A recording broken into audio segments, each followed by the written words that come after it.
We're going to call to order the 20th session of the Pontiac Charter Commission. Roll call.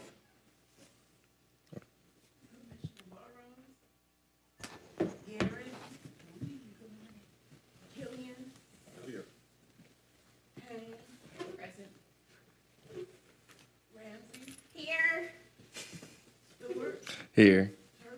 Here. Present. Present.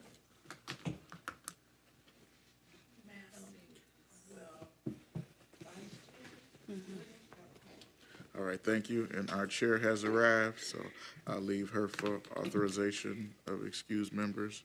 But I guess I will make a motion to excuse Commissioners Burrows and Garrett.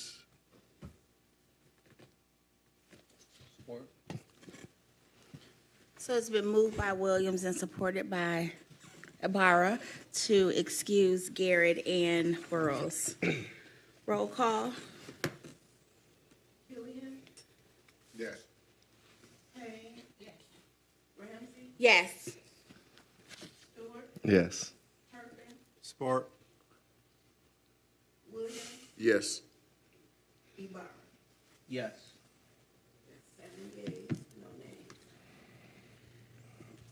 Any motions to to amend the current agenda? All right, can I get a move to support the agenda as is? So moved. Support. Moved by Stewart and supported by Williams to approve the agenda. Roll call.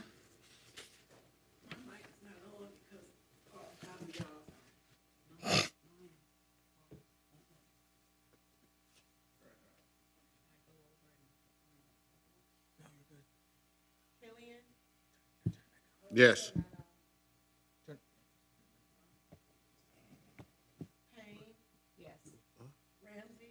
Yes. Yes. Yes.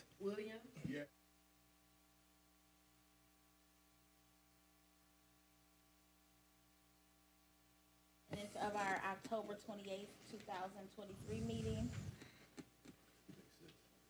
So moved.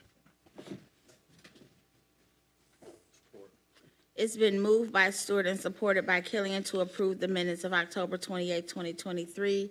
Roll call.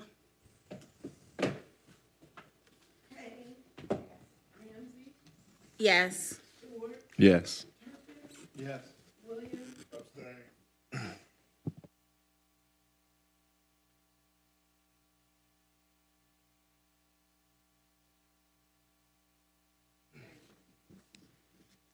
Public comment?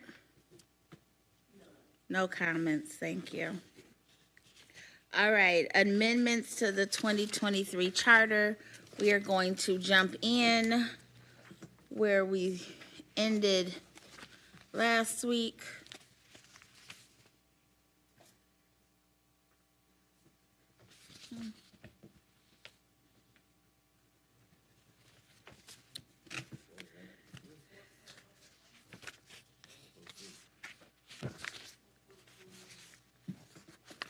We stopped at 4.105, but there were some on here that we said we would revisit. And that was 3.103, 3.104, and 3.116.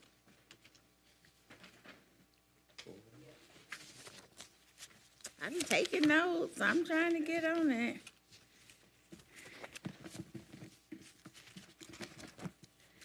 All right.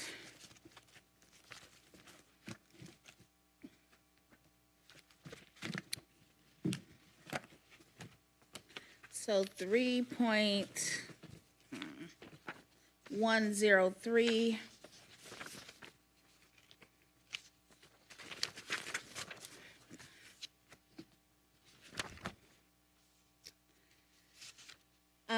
That is the term for when council begins.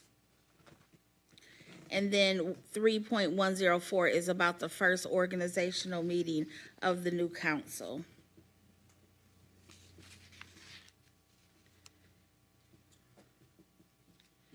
And what was our concern? What was the terms that we wanted to go with that people had to research? Or was this, we wanted to look at what a transition period looks like? So did we want to keep the same dates and just add a transitional period into it?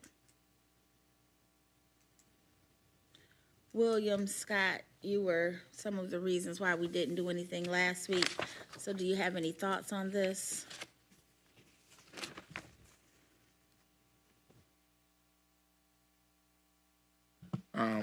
I'm neutral either way. I think if we're going to start the first week in December, that's fine. Keeping it with January does allow for the new council and the new mayor to actually have a proper swearing in, and I know that's been a Pontiac tradition for a while. I think either one of those are great. We did do some research and found out that a lot of places right after that election, they take office that next council meeting for council people and mayors. So.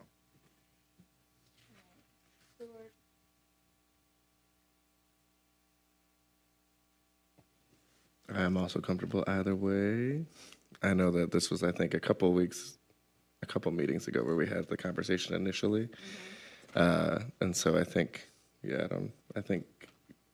Garrett had a lot more, thoughts around what he wanted that to look like potentially. But I know we talked about a transition period, and I think that for me, I have no lame duck and I have it underlined. So I know that what that period looks like. I also understand the need to get council onboarded, as a lot of people who get elected in the city don't have a political background and need some time to get trained up, I guess.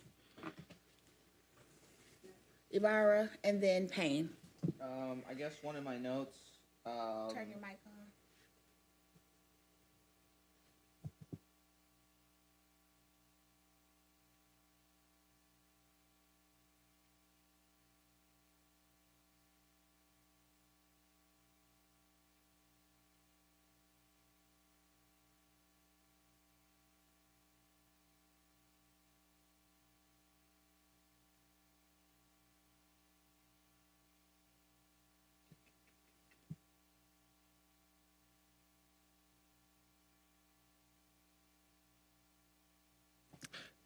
Oh, hold on, Payne, and then Stewart.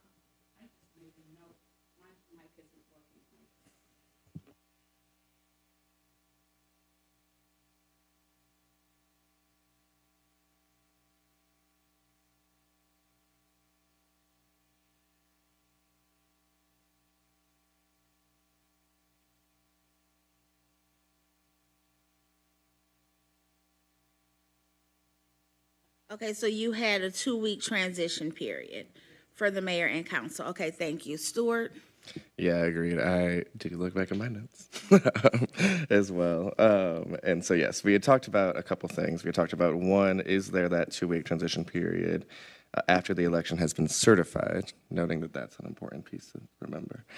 So the certification is important there. So that's one piece. But we had also talked about potentially a transition board that, and also the conversation that we had around that time was also if we should, and I think this is what held us up, if I remember correctly, was more around if we should explore doing stagger terms or not. Okay. And I think that was where we were kind of held up on, was like, what would stagger terms actually end up looking like, versus like the broader conversation of like beginning of term. So I think we kind of wrapped those pieces in together.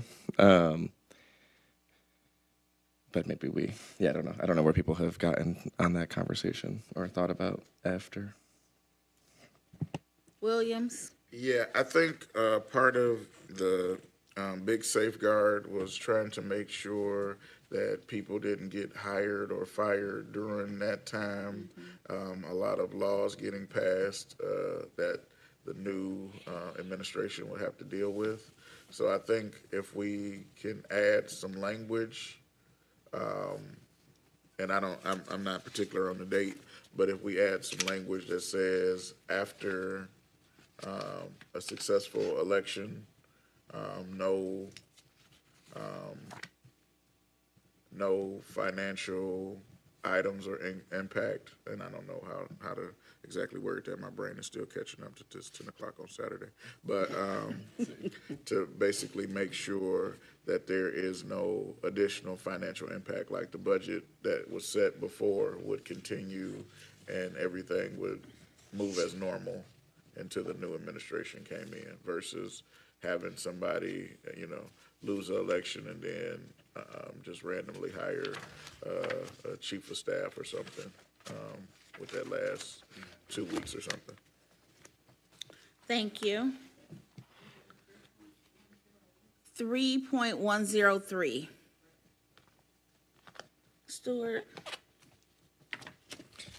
Yeah, I was trying to think about, like, is this, I know we have a limited time, so by all means, but I think about changes that can happen after, right? Like, I think about the next process, if we aren't to change something, is usually through council that has to approve it. And if we do meaningfully think that staggered terms is something that we want to address, this is the time to probably do that, because the next time would be when we pass a charter commission. Because a city council and a current elected official will likely not pass something like that. It's more complex. It also impacts them directly, candidly, right? Not saying that they don't have a desire to do what's best. But I think if we are interested in staggered terms, it would be something that we should explore in this charter amendment. Is there a desire to talk about staggered terms? I think part of, sorry, just to. Go right ahead. Yeah, I think on my end, I think it was part of that transition discussion that it means a little bit. It's not as critical and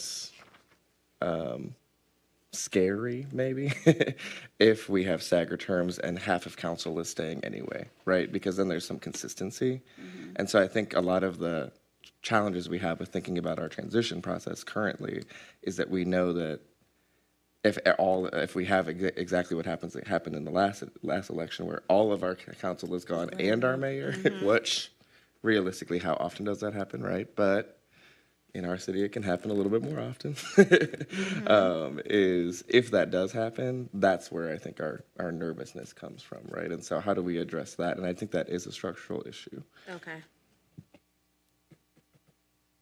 But maybe what we do is also, that could be something that maybe that's the task that we bring back, is like, what could a staggered terms look like? Okay. If people, Williams and then Killian. He can go first.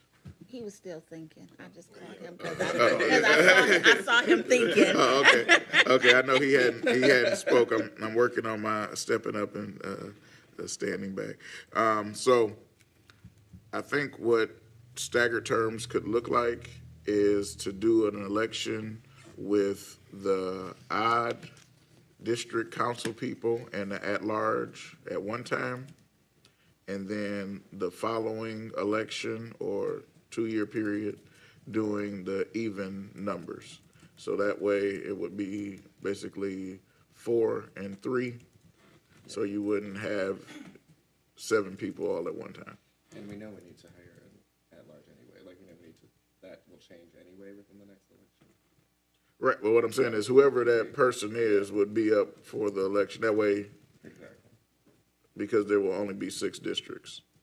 Yeah, I was thinking about like time frame in that. Like, we know that we need an at-large if we are to pass this anyway. So like that could be a meaningful way that we think about transition into that model with the at-large. Killian. Yes, I'm for the 2 weeks, the council and the mayor starting 2 weeks after. Again, I think we were just hung up far as what is changing, as you said, the traditional time from January to that. What will it really do to safeguard actual people from going rampant? And then the other was the staggered, election. And I thought Mr. Garrett would have a little more information about that, but he's not here. So, yeah, I'm putting him in the hot seat with him not being here. But I'm with, like I said, after the 2 weeks they're certified, let's get to work. It's just how that looks and how that safeguards, I think, is where we haven't finalized. All right, so is there a desire to talk about staggered terms? I'm just gonna do like a soft poll. Who here would be interested in talking about staggered terms? Just raise your hand right quick. All right. I'm a vote no. I'm just because I don't feel like we have the time. And I think it would take a minute for people to understand that. So, but there's a desire, so let's talk about it. Madam Chair. Stuart. I'm usually just throwing myself. Maybe what we do is we table that specific part. I think it sounds like most of us are in agreement on the 2 weeks after the election is certified. I'm watching your ChatGPT work. I think there's agreement on the 2 weeks after certification. It seems like, though, again, maybe that I may be wrong there, but I think maybe we table the specific staggered terms until next time, and then maybe we assign that someone will actually do some work to like write out a script for that or Okay, so people can see what, so people yes. can. I think it's good when it I think that's what I'm trying to do for anything that we suggest now. I is suggested like, that at the last yeah, okay, meeting. okay. Like, if that's what we want to do, we need to have it Yeah. typed out, have copies so Exactly. people can, It's easier for us to respond than like Yes. think in the yes, overall universe of things. Yeah. I But agree. it sounded like Payne had. Payne? Okay, cool. Adding because with the staggered terms, there's a possibility a lot of dates and things could be changed or not really fit in with that. But maybe we should say within 2 weeks of the certified election. That way we don't put a date in there. Then to say to be established by the date of the staggered terms began,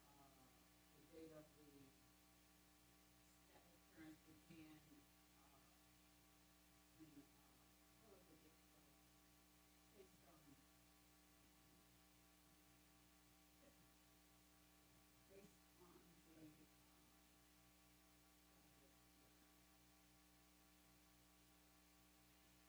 So,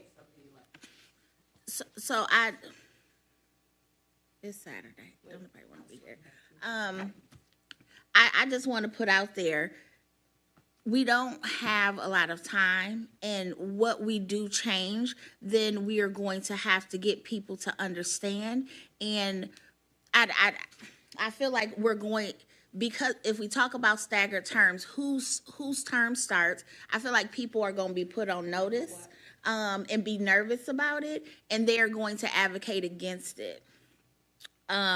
So I feel like it's too much too fast. I don't have a problem with staggered terms. I'm just like, at this point, what are we trying to pass the charter?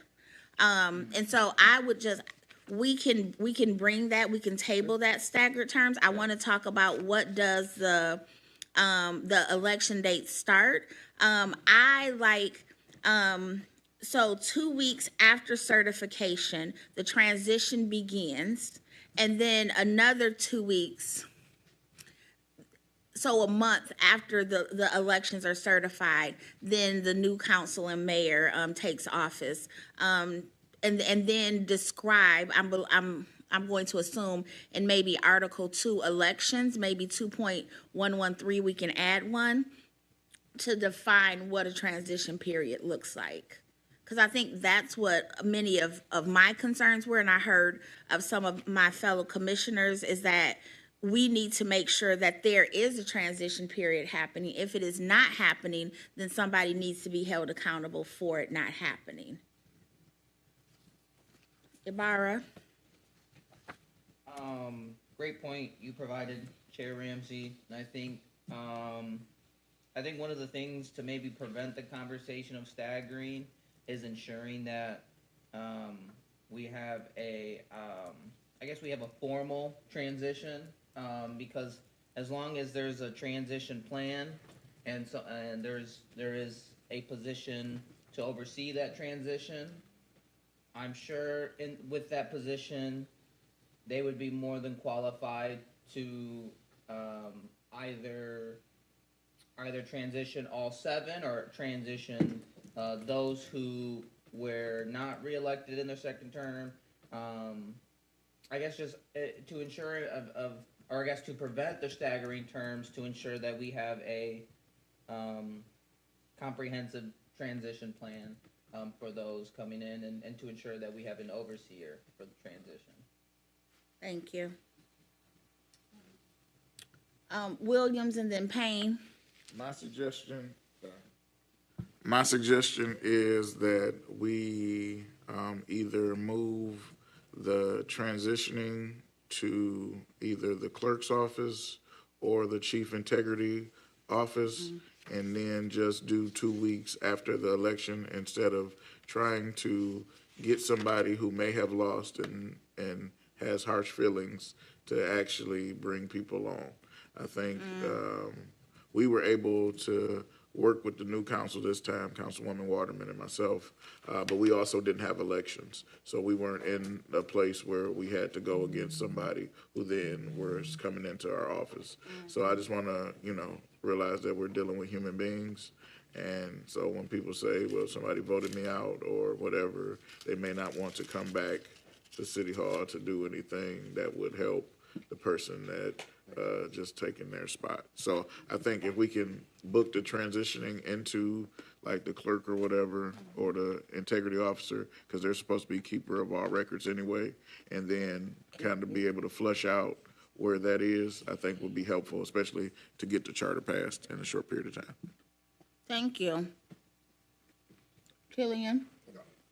Yeah, previously I had indicated that I thought staggered terms made sense, but in reality, the nature of the council is that they're staggered anyway. Some people will run, some people won't run. And this was just an aberration of sorts this last time. And so, the notion being that, some seniority being president on the council helps the newcomers to come in. That will, in most cases, always be the case. There'll be some people there that have been there, and there'll be newcomers. And so they will be able to guide those newcomers along. So really, staggered terms really is probably an unnecessary burden on the process. And I table my support for staggered terms. All right, thank you. Killian? Madam Clerk, would that be something that was feasible? I just want your opinion, if that was shifted over for us to transition to the clerk office. Would that be something feasible or something that would be at ease? Because that would be one of my concerns. And I truly support that type of situation, because I wouldn't want somebody going out angry or not angry or taking that chance on teaching me something that's supposed to move this city forward. Because like you say, we're dealing with humans. We're dealing with personalities and egos. So therefore, if we have someone neutral that knew the positions, I would feel a lot better. So, but I still don't want to say, okay, this is, shift this over here, and we don't have no word from the actual clerk office.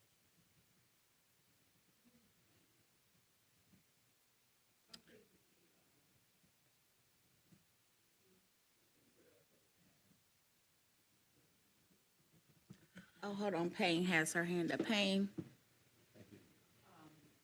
was going to actually say the same thing that Commissioner Williams has said, and I rescind my support for the stagger, because what Madam Chair, it does make a lot of sense what you said, and I would like to see, I am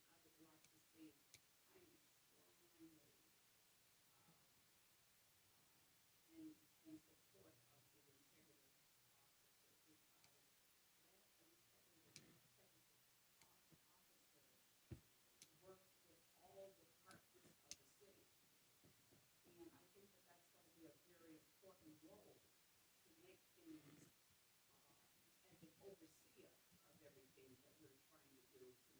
changes to better facilitate and operation of the city. Thank you. I would feel more comfortable if we stopped calling this person the overseer. Personally, I would. Thank you. Williams? Oh, I just want to say that my transition was from the clerk's office, so that's what happened by default. So when I was brought on, the clerk's office kind of walked me through, and they were very helpful and kind because they have to do the swearing in anyway. But before I took office, every day before that January 1st, I was at the clerk's office trying to figure out what I should have been doing or what was actually there to have happen. So they de facto do that anyway. I just think that if we can formalize it, I think it will make it a whole lot smoother for everybody. Thank you. And I'm also going to suggest that it be under the clerk's office. If this integrity officer is supposed to be neutral, right? And so as soon as you start doing things, sometimes you by proxy, you can't be neutral.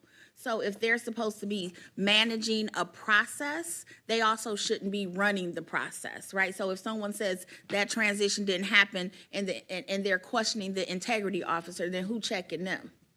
Right. So I would also ask that the transition period when we come to the clerk's part, which is we already did it. We got to go back and we can add a transition period. And I will have language about what a transition period looks like. What are the roles and duties that are supposed to happen during this time? And I think that way we can check, we can make sure things are happening that way. But what I'm hearing now regarding 3.103 with the beginning of terms, we're saying 2 weeks after the certification of the election is what we. I'll make a motion. All right, Commissioner Williams makes the motion. So moved. And Stewart supports. So 3.103, the term of each council member begins at 8 a.m. on the first 8 a.m. 2 weeks after, we got to work this out. So because I want to say 8 a.m. on the Monday or on the first business day, 2 weeks following the certification of elections. So that's what it is. The term of each council member will begin at 8 a.m. on the first business day, 2 weeks post certification of election.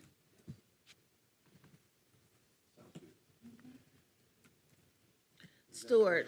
The only thing I was thinking about is, should we note, like, in the process of like, who certifies, right? Is that the state? Is that the county? Is that, like, does that county and then state? So are we talking about county certification or state certification?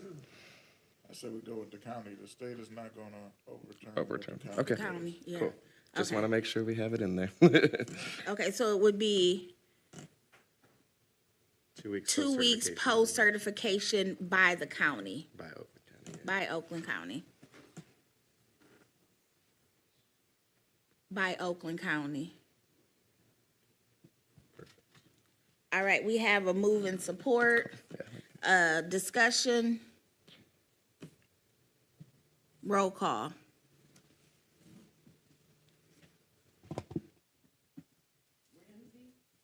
Yes. Yes. Yes. Yes. Yes. All right, 3.104, Stewart. Like one quick one. Did we have an interest in exploring what Kermit mentioned around like financial pieces or like some kind of stopgap language, or is that in the transition process that you wanted to add that? I believe, I thought it would Transition. be in the transition. Okay, cool. Just wanted to make sure. Okay, cool. All right, organization.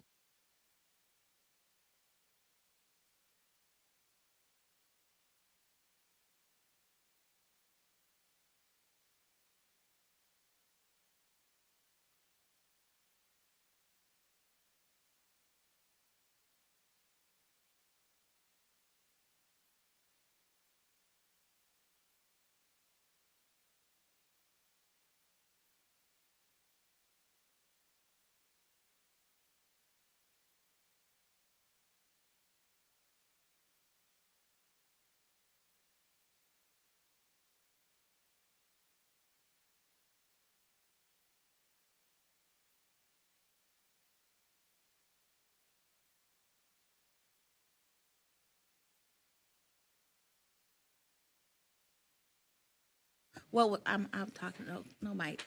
What was the holdup on, on 3.104?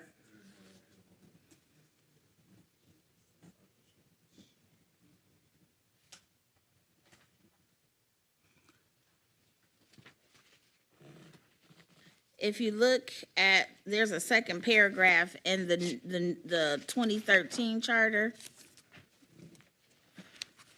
that is not a part of the old charter. The procedural and organizational rules for the council shall be established by the council at the first meeting of the new term. Those rules must establish who will preside at meetings of the council in absence of the president and president pro tem. Those rules shall be written and accessible to the public. And I just had, why was this added? So if you're missing the president and the pro tem, then currently it's at the president's discretion to decide who presides over the meeting.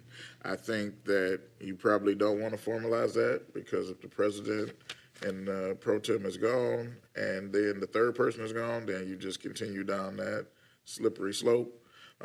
So I think it should just really be at discretion, because at that point, outside of the president and the pro tem, every council person is basically equal. So I don't know the need for the new language. I understand where they were coming from, but I think it creates more headache if you're trying to scramble to get a quorum at a meeting, and then everybody probably does not necessarily want to preside. Okay. So are we okay with 3.104 staying with the original statement and not including the last one? So it would just be what is under 3.104. It would be what's currently in the charter. I'll move it. Okay. Killian? I just had a quick question. I thought we had asked Commissioner Turpin for a little knowledge about that. I'm not sure. Oh, it could have been. It was a couple of weeks, but however.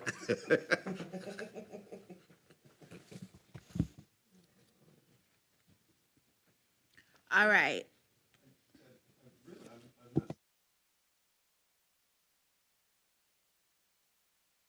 Unless there's a formal designation of who's going to be your president.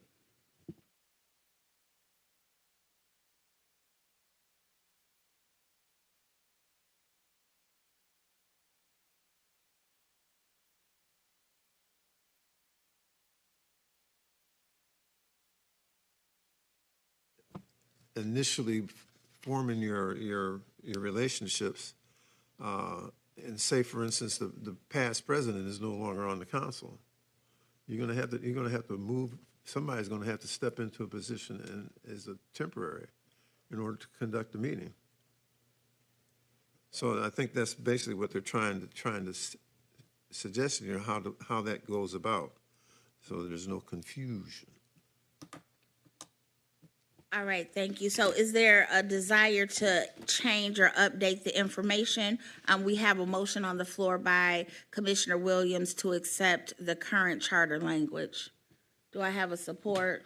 Support. Thank you. It's been supported by Ibarra to keep the language as is in the charter for 3.104. Roll call? Question, Yes.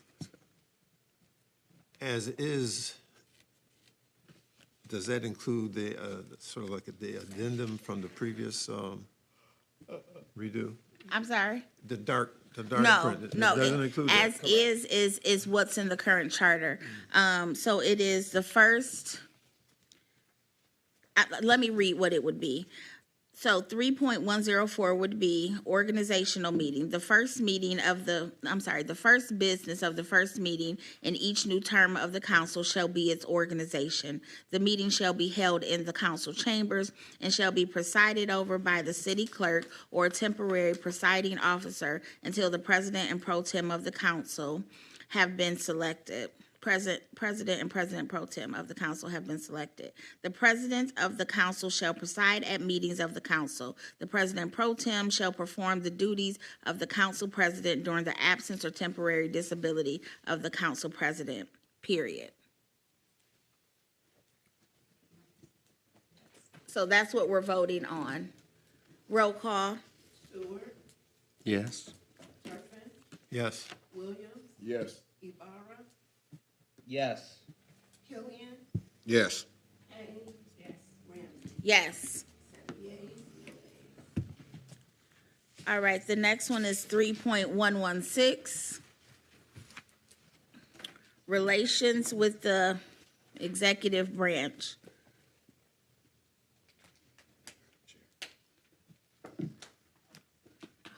Okay, thank you. Relations with the executive branch. The council and each of its members may make inquiries of or request information and records from the mayor, the appointees, or the employees of the executive branch. However, neither the council nor any member thereof shall give any order or direction, neither publicly or privately, to any appointee or employee at the executive branch. Williams? Yeah, we spent a lot of time talking about this. We ended up tabling it because we needed to figure out how that will work. So right now, because we have strong mayor form of government, the only employees by the 1982 charter that the city council has is the legislative auditor and the clerk's office. So that is the only people they should technically be directing. But Commissioner Garrett brought up that at every council meeting, the staff or department heads give a report and some council person gives them direction.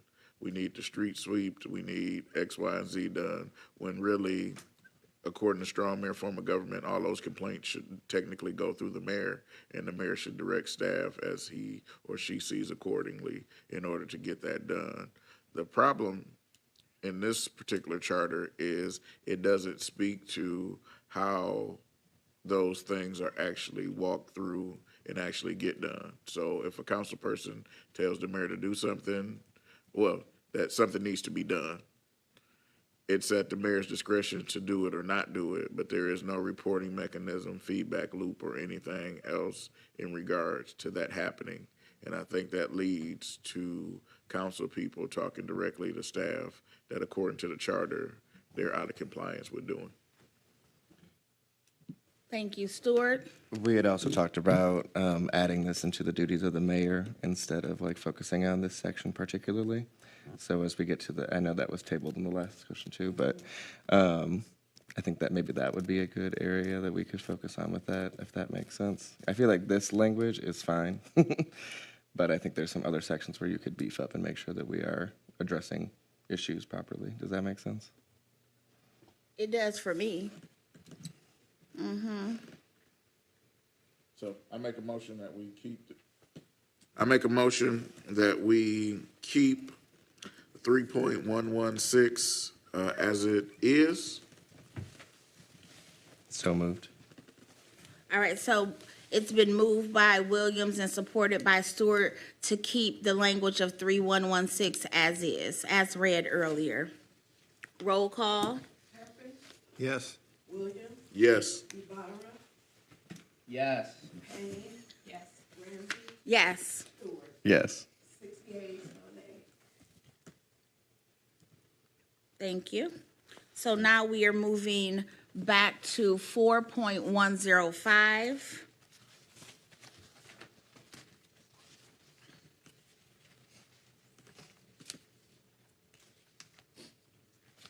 And before we hit on that, can we just have some definitive around the transition? Who would be working on this?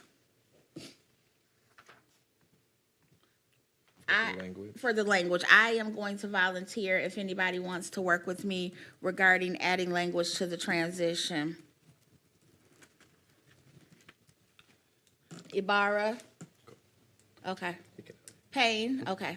So Ramsey, Ibarra, and Payne will work on the language. All right, so we will be moving to 4.105, the staff. Hold on, Madam Chair, we need to go back. Turn your mic. No. We need to go back to section 3.301. 3.301, And I would move to unstrike that language. okay. So 3.301 is authority to establish an auditor. The council may, by ordinance, provide for the office of legislative office auditor and shall by not less than 5 affirmative votes appoint the auditor for a term of not less than 4 years. The auditor may be removed by not less than 5 council members only for cause. Stewart. We'd also said, like, switching that section to be like a Department of City Council, or Department of the Legislative Branch as well, which I do have some language on, but haven't formalized. Would that be, do you want to do something different? Because I think the auditor also fits in some ways with, like, what we're thinking about with Public Integrity Office. Well, I think they need Right. both. So Okay. what I'm saying to you is, so they've had a legislative auditor who's had legal experience. That last iteration was with Attorney Sharp. Previous before that, years ago, they had Wayne Bellback, who was legislative auditor, and a couple of our judges and former judges were legislative auditors through city council. So just want to, that's like a rich tradition and history of them having actual people to do that. So I'm great to add to the department, Scott. Yeah, that's I just what want I'm to make thinking. sure that we put this language, if you want to add some more sections Yeah. under that, but as far as this charter goes that we're working on, they had struck through this, Yeah. so it didn't exist. That makes sense. I think it should work under the department, and so maybe we table. I agree with unstriking it, but if we unstrike it, then it's a whole. Doesn't that say? Then we have to like change the section, right? If we wanted to add a Department of City Council, so I think we hold on the. I think we could just, because this section currently doesn't exist, right? So this is Yeah. 3.301. 301. So we could start with the auditor and then just add sections Okay. to it. But I mean, I think for the purpose of this meeting, we probably need to unstrike it while I can remember, so. Okay, yes, sounds good. I am comfortable on striking it. I just want to make sure that it's worked into the broader section. So I think we can make those changes when I bring up some additional language. How about that? So we would look to move it to another part of the charter. I think what my suggestion would be a 3.3, let me look at yours. A chapter 3 to be a Department of City Council. And then that includes the auditor and any other department Okay. pieces. Does that make So sense? we would change it from auditor to Department of City Council. Department of City Council. Yeah.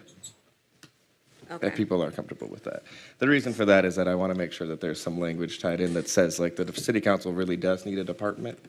It is not just its own body. Like there's a lot more that needs to happen in there. And we've talked about, obviously the city clerk is under some of that in its own way, but I think it's separate in many ways. But then also things like, just staffing and stuff like that could be really worked into that section that I think makes sense.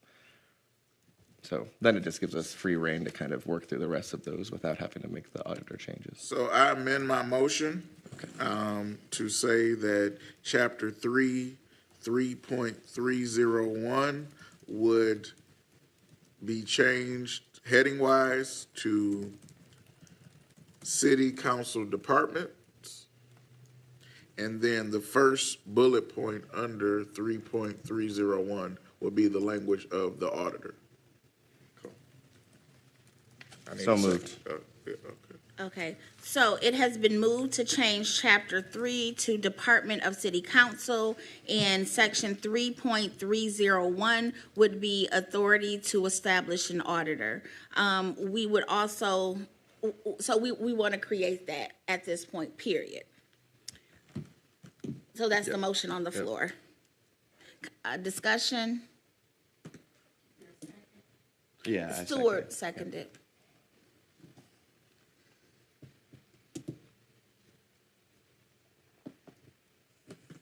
No discussion. No discussion. Roll call? Yes.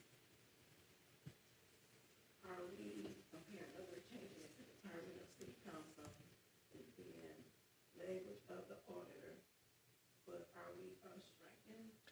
Yes. Yeah. So the first bullet will include the language of the auditor. Yep. Yes. Williams, Yes. Ibarra, Yes.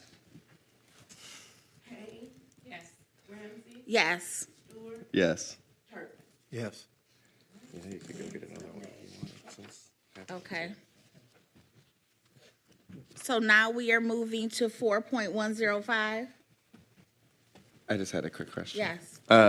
I know that there was some tabling around the duties of I wasn't here at last meeting, so I'm just making sure I'm kept abreast. Seems like we tabled 4.101 Oh, and 4.102. Well, maybe not. I don't know. We tabled some things in the last meeting. So I just want to make sure, maybe some background, and if there's any follow-up tests on that.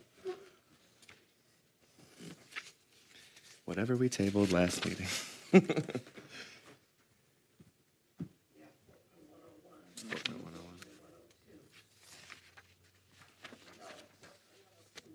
Right on that one through. Yeah, that's why I was like, maybe not. so 4.104 was tabled. And that was, yeah, so it was both parts of it. So Commissioner Payne, you said that you would do some research. You had some concerns about the timeline.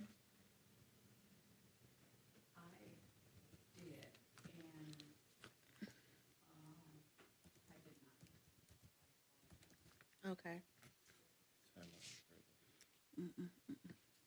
Okay, so does anyone have any thoughts? So the current language is 4.10, so this is under the executive branch, 4.104, the mayor.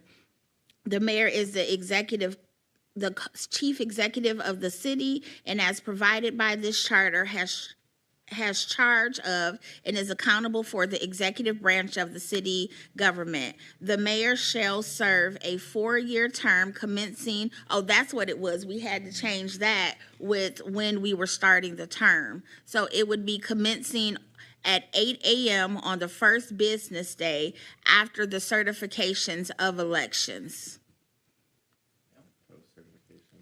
Yeah, post certification of the election of Oakland County. And then, so that was the first part. And then to be eligible for the office of the mayor, an individual shall have established a primary residence in the city for 2 years immediately preceding the filing deadline for the city. Yes. Oh, okay. All right, so the first part with the timeline, we have that figured out because we figured it out with the other one, the 3.113, 3.103. So now we need to discuss, are we okay with 2 years immediately preceding the filing deadline for the office? Where's the 2 years? Y'all change that? That was No. last meeting. They changed it. They changed it in the last meeting. Okay, because it says 1 year, so you Yeah, said- oh, yeah, so that was the item for discussion, 2 years. Okay, I'm fine with it. I've been living here my whole life. I'm fine with it. They should too.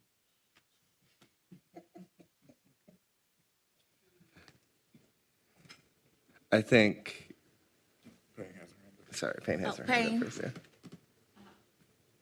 Well, I'm not sure if I was putting my hand up for what you're discussing, but regarding the 2-year, deputy mayor, that, being a resident, 2 years. So right now, we're focusing on the mayor. So the mayor, to be eligible for the office of mayor, an individual shall have established a primary resident in the city for 2 years. That's the discussion.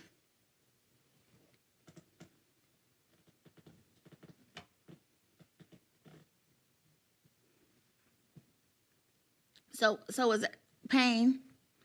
Did you have your hand up again? I just want Williams?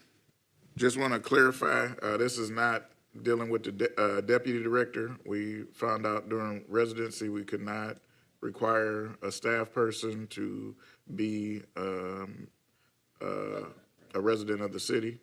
We could give incentives, but we could not make it mandatory. So just wanted to flag that this is only dealing with the mayoral office. Commissioner Payne.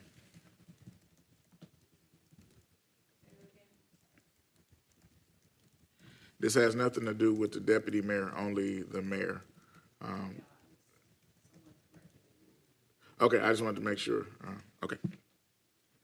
So once again, are we good with the 2 years? Is there a motion to do 2 years? I know that the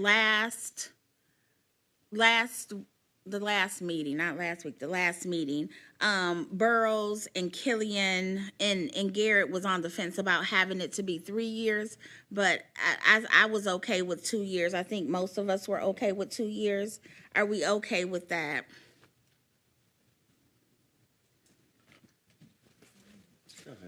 So I'm supportive of the 2 years. Okay. No, No, not yet, just discussion. okay, I would need a motion, but, so the motion would be to approve Article 4.104, the mayor. 4.101, the mayor. The mayor is the chief executive of the city and, as provided by this charter, has charge of and is accountable for the executive branch of the city government.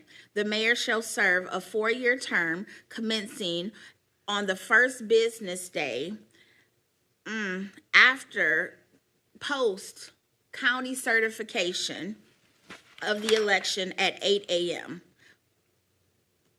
To be eligible for the office of the mayor, an individual shall have established a primary residence in the city for 2 years immediately preceding the filing deadline for the office, shall be a registered elector within the city on the first day of the term in office and during the entire period of the term in office.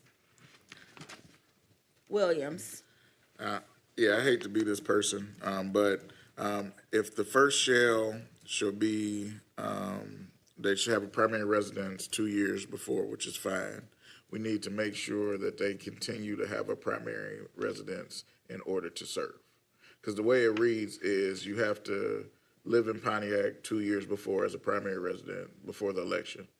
Then you could run, you could be mayor, and then you could technically move to Southfield as long as you kept your voting address in Pontiac.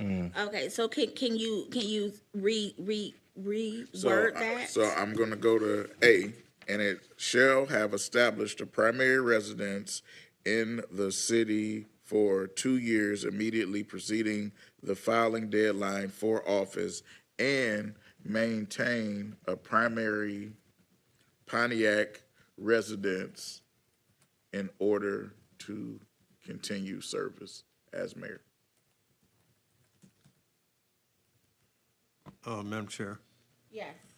the current reading under B essentially establishes that being a registered elector within the city of Pontiac, in order to be a registered elector, don't you have to be a resident?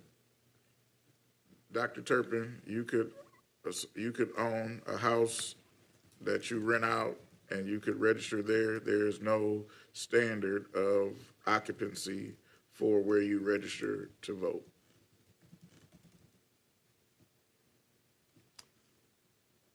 But let me see. You can vote just by virtue of owning property?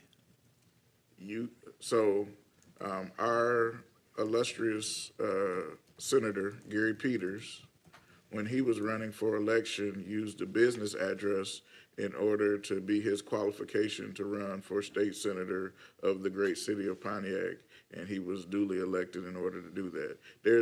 So basically, in Michigan, you can be without a home and be able to vote based on cross streets. It's all self-identification. There's nothing that validates that you are where you say. It's just at the honesty system or the buddy code. What I'm saying is we have had previous instances where there was a question of after somebody got elected, did they stay in the district in which they said they were in, or did they actually stay in the city in which they said they represented? And so the standard or burden of proof is very high when you don't make it your primary residence as the defining factor. So I understand what they're trying to do. I'm saying if you just spell it out, there's no problem, because they can still move. It just says that their primary residence has to be in Pontiac. So it doesn't mean they have to stay in the same house they got elected in. Maybe we get a mayoral mansion one day and they can stay there, but that's a primary residence. So the way the wording exists, and it shall be a registered elector, the issue lies in the definition of what a registered elector is Right. and how we define a registered elector. Does that terminology show up elsewhere in the charter? I don't know. Yeah, I don't know either, but I'm not even touching that paragraph. But B that- is fine. I was just trying to add That seems to address the issues that we're talking about, is that in order for you to be registered as an elector in the city of Pontiac, there has to be certain qualifications. Those qualifications extend beyond just being a landowner. What I'm saying to you, Dr. Turpin, is if you don't update your voter registration and you haven't voted in 8 years, you're still a registered electorate of the city of Pontiac unless you actually change and certify that you're changing. That's what I'm saying to you. Well, yeah, I have kids that went away to school and been gone for a long time, and I still get their registration material. Exactly. And so we don't want that to be the status of our mayor. Very interesting.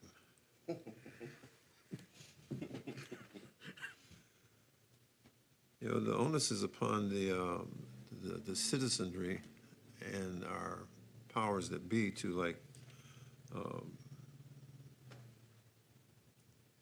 do their due diligence in terms of, like, establishing who is running for office. It's not that big a town that people will know whether or not that person is actually living in the city or not.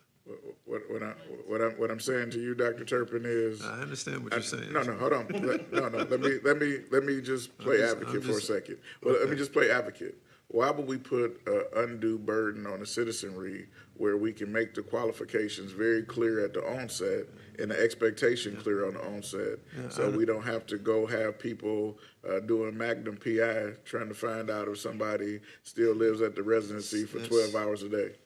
That's a dark view on our public. Yeah, and there was a time when we had, like, the local newspaper would do all this vetting for us, and now you don't know whether you're getting truth when you're on the internet or not. So I don't know. So the wording. What's your wording again for that B section? I don't have any word for the B section. don't have any word. Let me be very clear. My amendment was to section A, which says, shall have established a primary residence in the city of Pontiac for 2 years immediately preceding the filing deadline for the office, and shall maintain a primary Pontiac residence in order to serve. In order to continue service. Sorry. Question. So you can be a resident and not be registered to vote and still run for office? No, because you got section B on there that says you have to be a registered. I didn't change section B, Dr. Turpin. All we did was add additional language to make sure that just because somebody got elected, because technically under this, it says if I keep my voter registration the same and I move to wherever, I could still be the mayor of the city of Pontiac. Okay. That's what it says. Okay. I'm clear now. All right, Commissioner Williams, you got to read the whole thing. We have to have the whole thing, Okay. current language. All right, thank you. Section 4.101, the mayor. The mayor is the chief executive of the city of Pontiac as provided by this charter, has charge of and is accountable for the executive branch of the city government. The mayor shall serve a 4-year term commencing on the first business day after certification by the election of Oakland County. okay, by Oakland County.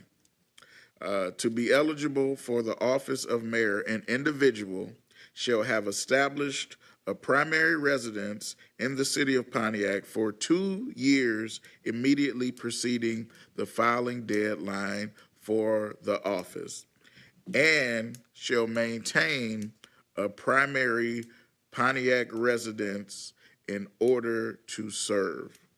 Section B, shall be a registered elector within the city of Pontiac on the first day of the term in office and during the entire period of the term in office. All right, is there a motion on the floor to? Question, yeah. Okay. Payne and Ms. Turpin.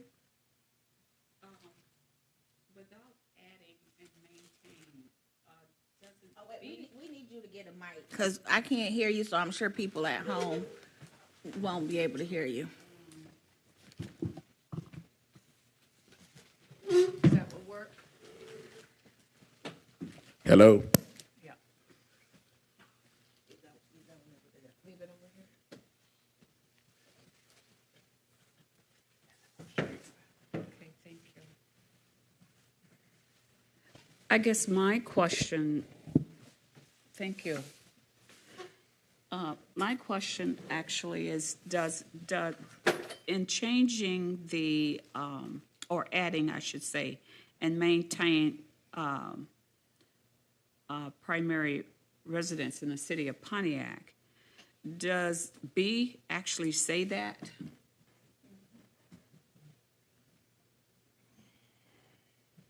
No. No? Okay. Thank you. Turpin. I was a little bit hung up on the language in Part B that says registered elector on the first day.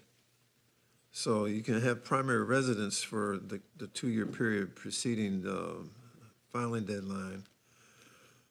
I guess therefore, yeah. The registered elector versus primary residence. And I would like to think that the person had been present in the city for 2 years, active in voting. But the first Part A suggests that all they needed to do was live here. That doesn't mean they had to be participatory. And then Part B says that they had to be registered on the first day of the term of office. So you can live in the city, not participate, and then make sure that you register one day before you take your term in office. And there was some disconnect there that I didn't think that the wording quite established what the intent is. Say that again. The two parts don't necessarily equally coexist. There's a sense that the second part says that you don't really need to register to be a registered voter in the city until the first day of the term of office. So, Dr. Turpin, just for clarity, this is not an or statement. This is an and statement. You got to do both. You got to have a primary residency in Pontiac, and then in order for you to be there, you have to be elected. You have to be a registered voter on the first day of election. You can't do one without the other. You have to have both pieces. That's true. Of That's true. A and B. So whatever A doesn't cover, B covers, and vice versa. Okay. Well, I can see it that way, but I also see that where a person could be a resident in the city and then run for office and then say, well, I better make sure I register myself before I take office. Even though I've been living here and I'm not registered, I can't do my job until I actually register. Correct. Yeah. So you can't have a mayor that can't vote. I That's agree. right, but you Yes. can run and not vote. Yeah, exactly. 'Cause Yeah. that may be, That's the issue. that may yeah. be the reason that you're running is because you didn't have anything to vote for until you vote for yourself. I mean, technically, that's what could happen. So, I mean, why would you disqualify a resident from being able to run? I think you can't put unfair mandates that probably will be unconstitutional on a person. We can do residency for elected positions, and that's the 2 years. Just saying that after you take office, there's nothing that speaks to people being able to move or whatever, and putting an extra bar in there creates extra problem. So by doing this, it clarifies both ways, Dr. Turpin. You gotta live here, you gotta stay living here. Once you take office, you gotta be able to vote. You can't vote you can't have office without being a registered voter. That just makes sense. It makes sense. It makes sense. I understand that. But I just didn't understand why you weren't participatory for the 2 years prior to you actually deciding you wanted to run. So that's where my issue comes in. But I can see from a legal point of view, what we're trying to establish here is that you have been a member of the community for 2 years prior to actually deciding I need to get in there and get my hands wet. Or roll up my sleeves, so to say. And it's not necessarily, okay, I will allow that. All right, so we can go ahead. There's a motion on the floor for the amendment as read by Commissioner Williams. Is there support? Support. It's been moved by Williams and supported by Stewart. Roll call.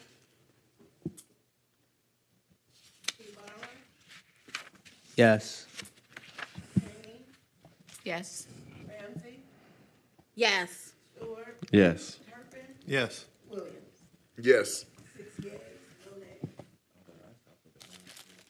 Thank you. All right.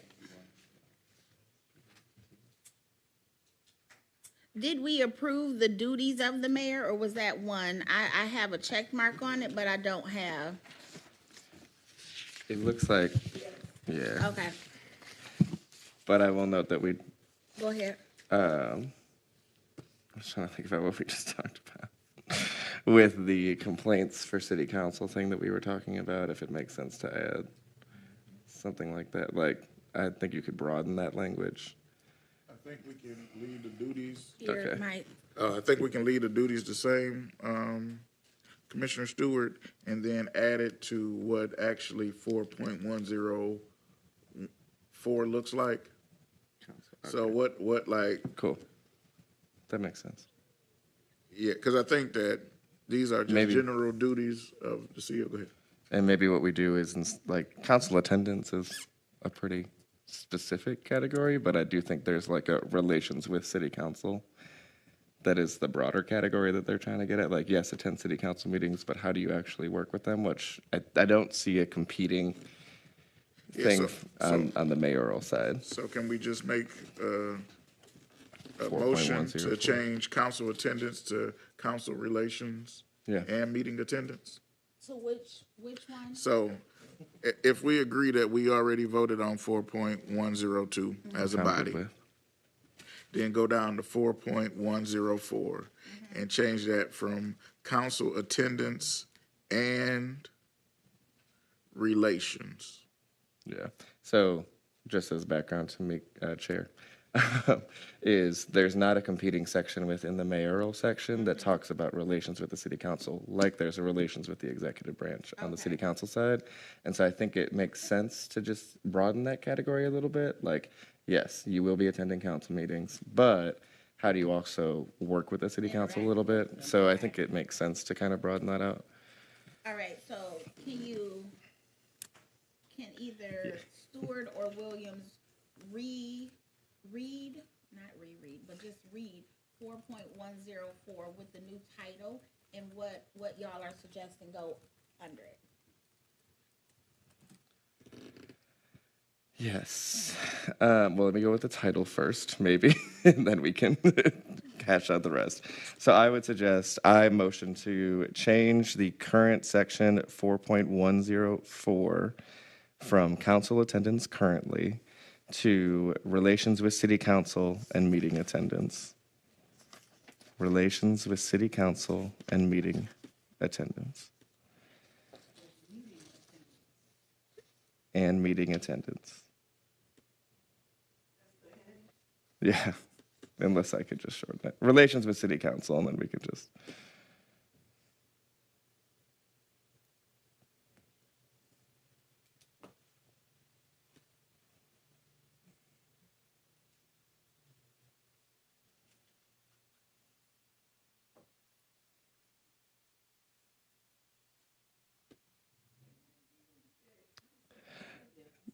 We'll changing it from council attendance and then just say relations with city council. Yeah. Williams? Go ahead. No, I'm in agreement, Scott. Support.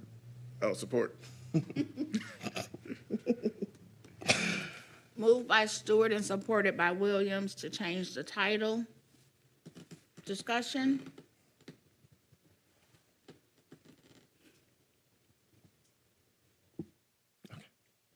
Roll call? Kane, Yes. Ramsey, Yes. Stewart, Yes. Turpin, Yes. Williams, Yes. Ibarra. Yes. 6 yeas, no nays. Cool. Continuing the discussion on the rest of that section, it doesn't here currently say that they shall attend, and this might, I don't think it changed at all in the, let me just double check. Okay, so it's voted to keep it as it is. So what we had mentioned was, again, the mayor or the deputy mayor shall attend all meetings of the council and respond to questions from council members and citizens, make reports, and present proposals. So the one note that we wanted to make was related to like really addressing. So I think it's mentioned, right, as like make reports, whatever, but is there some broadening of that language or specificity that we want to bring? Kermit, you think? Yeah, I think what would be helpful is that the mayor the mayor or deputy mayor should respond to questions from the council. I think by following meeting. So, for example, we probably also need to say if it's in writing or how that is, right? Because I can say yes or no, and I've answered your question. That's true. That doesn't mean that it's comprehensive. And then I think also one of the things is make available all financial documents requested by council at a formal meeting. So that way the city council is not just emailing the mayor and then saying they need to respond to this. It has to be at a formal meeting by a resolution, I'm guessing. So that way those requests will be kind of documented and there's a track and not only the meeting minutes, but there's a accountability measure. Does that make sense to everybody? Or, Please turn your mic on. So we're just, I'm sorry, thank you, ma'am. So we're just adding a timeline? I think we need to add a timeline and yes, so that's the first part. I think we need to add a timeline and then we also probably need to add some teeth to it. So it literally says in the city council section that no council person shall order any employee around, right? So what happens if the mayor fails to respond to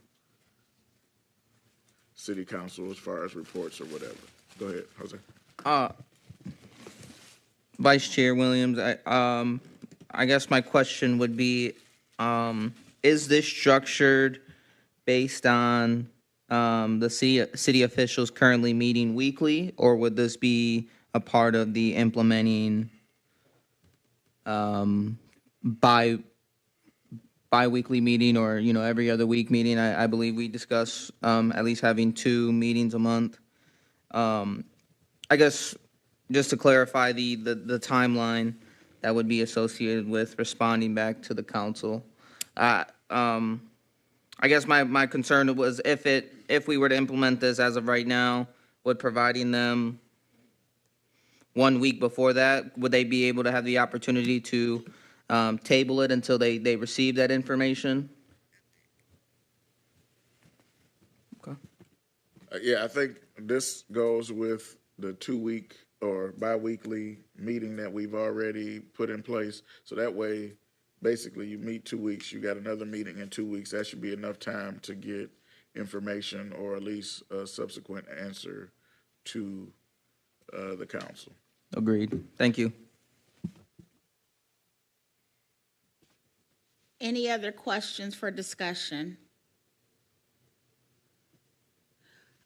Commissioner Williams, can you read the full article as we would like to have it approved? Okay. The mayor or deputy mayor. The section and everything, please. Section 4.104. And what was the language? Relations with city council. Relations with city council. The mayor or the deputy mayor shall attend all meetings of the council and respond from council members and citizens, makes reports and present proposals by the following regular city council meeting and or emergency meeting. Failure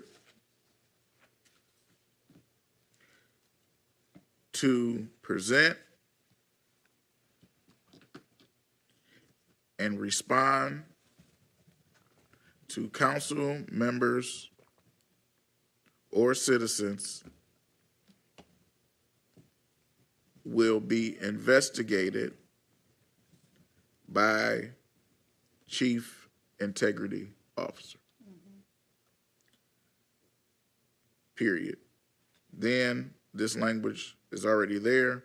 The mayor and the deputy mayor may designate a city administrative officer to attend meetings of the council on their behalf when they are temporarily absent due to an emergency or a disability. Period. A motion to adopt language for 4.104. We need to get Support. So it's been motioned by Williams and supported by Stewart. Discussion? Payne? Is your mic on?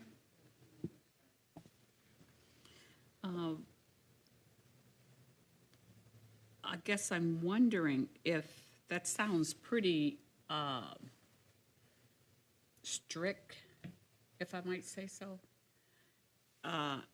in regards to, because what I would probably say is that the mayor or the deputy mayor shall attend all meetings of the council and respond to questions and questions from council members and citizens, and put a timeline like 2 weeks, because they meet every 2 weeks, and make reports and present as maybe that they define, the mayor and the council define that timeline.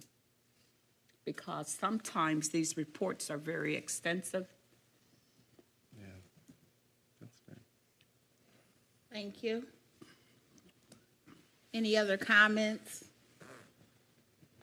Ibarra? I guess when providing an answer, I guess would the definition of an answer be, could the definition of an answer be an update but not the final answer of the solution? So. Yeah, so I didn't, so I'm very clear in what I said. I am not dictating what the reports look like, what the proposal looks like, so it could be an update. We don't even speak to what an answer needs to be. We just need to know that within 2 weeks this is happening. And so I guess if there's a constant breakdown where these answers are not sufficient, then that would also go to the officer. But I think that you need to give people that leeway, as Commissioner Payne said, to come up with an extensive report. Sometimes the answer is, it's going to take 3 months to find out if the youth or whatever is going to be there. But the language that we currently have in the charter doesn't speak to any of that. It just says make proposals or answer questions or whatever. It doesn't even say they have to do it at the meeting. It just says they need to do that in general. So the only thing that's mandated in the current charter is they have to come and sit at a meeting or have a designee sit at the meeting. But that doesn't mean they have to do any input or whatever, because technically they could just nod their head and that's an answer. Yeah, so I want to call for the vote. Roll call. Clerk. Did you say integrity officer? That's the last thing. Yeah. So, yes, on that first paragraph before it was actually printed again. So that's just the new part, integrity officer, yes. No, I cannot read it again. If the clerk can read what she got.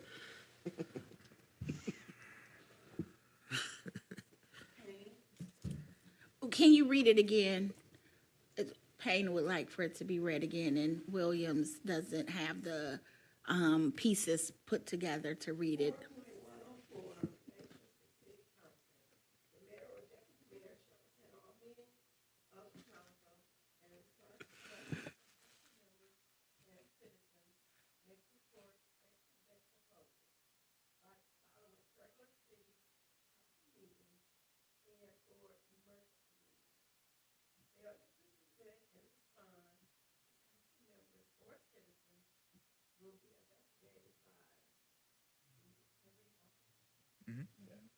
Yep, perfect.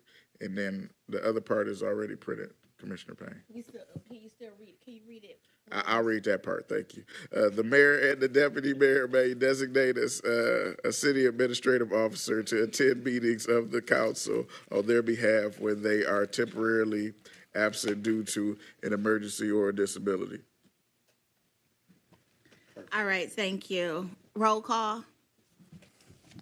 Oh, Payne. I call for the vote, so. Oh, the vote has been called for, so we have to have a vote. If you have questions and you don't agree with anything, Commissioner Payne, you can vote no. Roll call.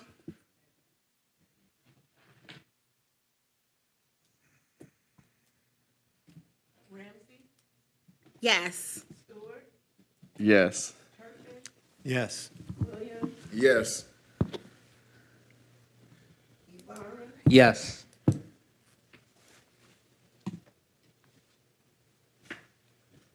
sorry, Payne. No.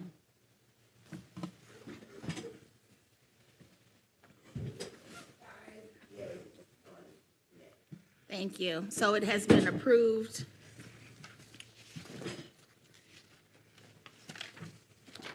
So now we are going back to 4.105. Well, no, we just did that. 104. Okay, so 4.105. I will read it as it currently is. 4.105, staff of the mayor, staff of the office of mayor. The mayor may, within appropriations provided in the adopted budget, appoint such staff of the offices of mayor as may be reasonably necessary, all of whom shall serve at the pleasure of the mayor, period. Any changes? Yes. Thank you. Okay, so you said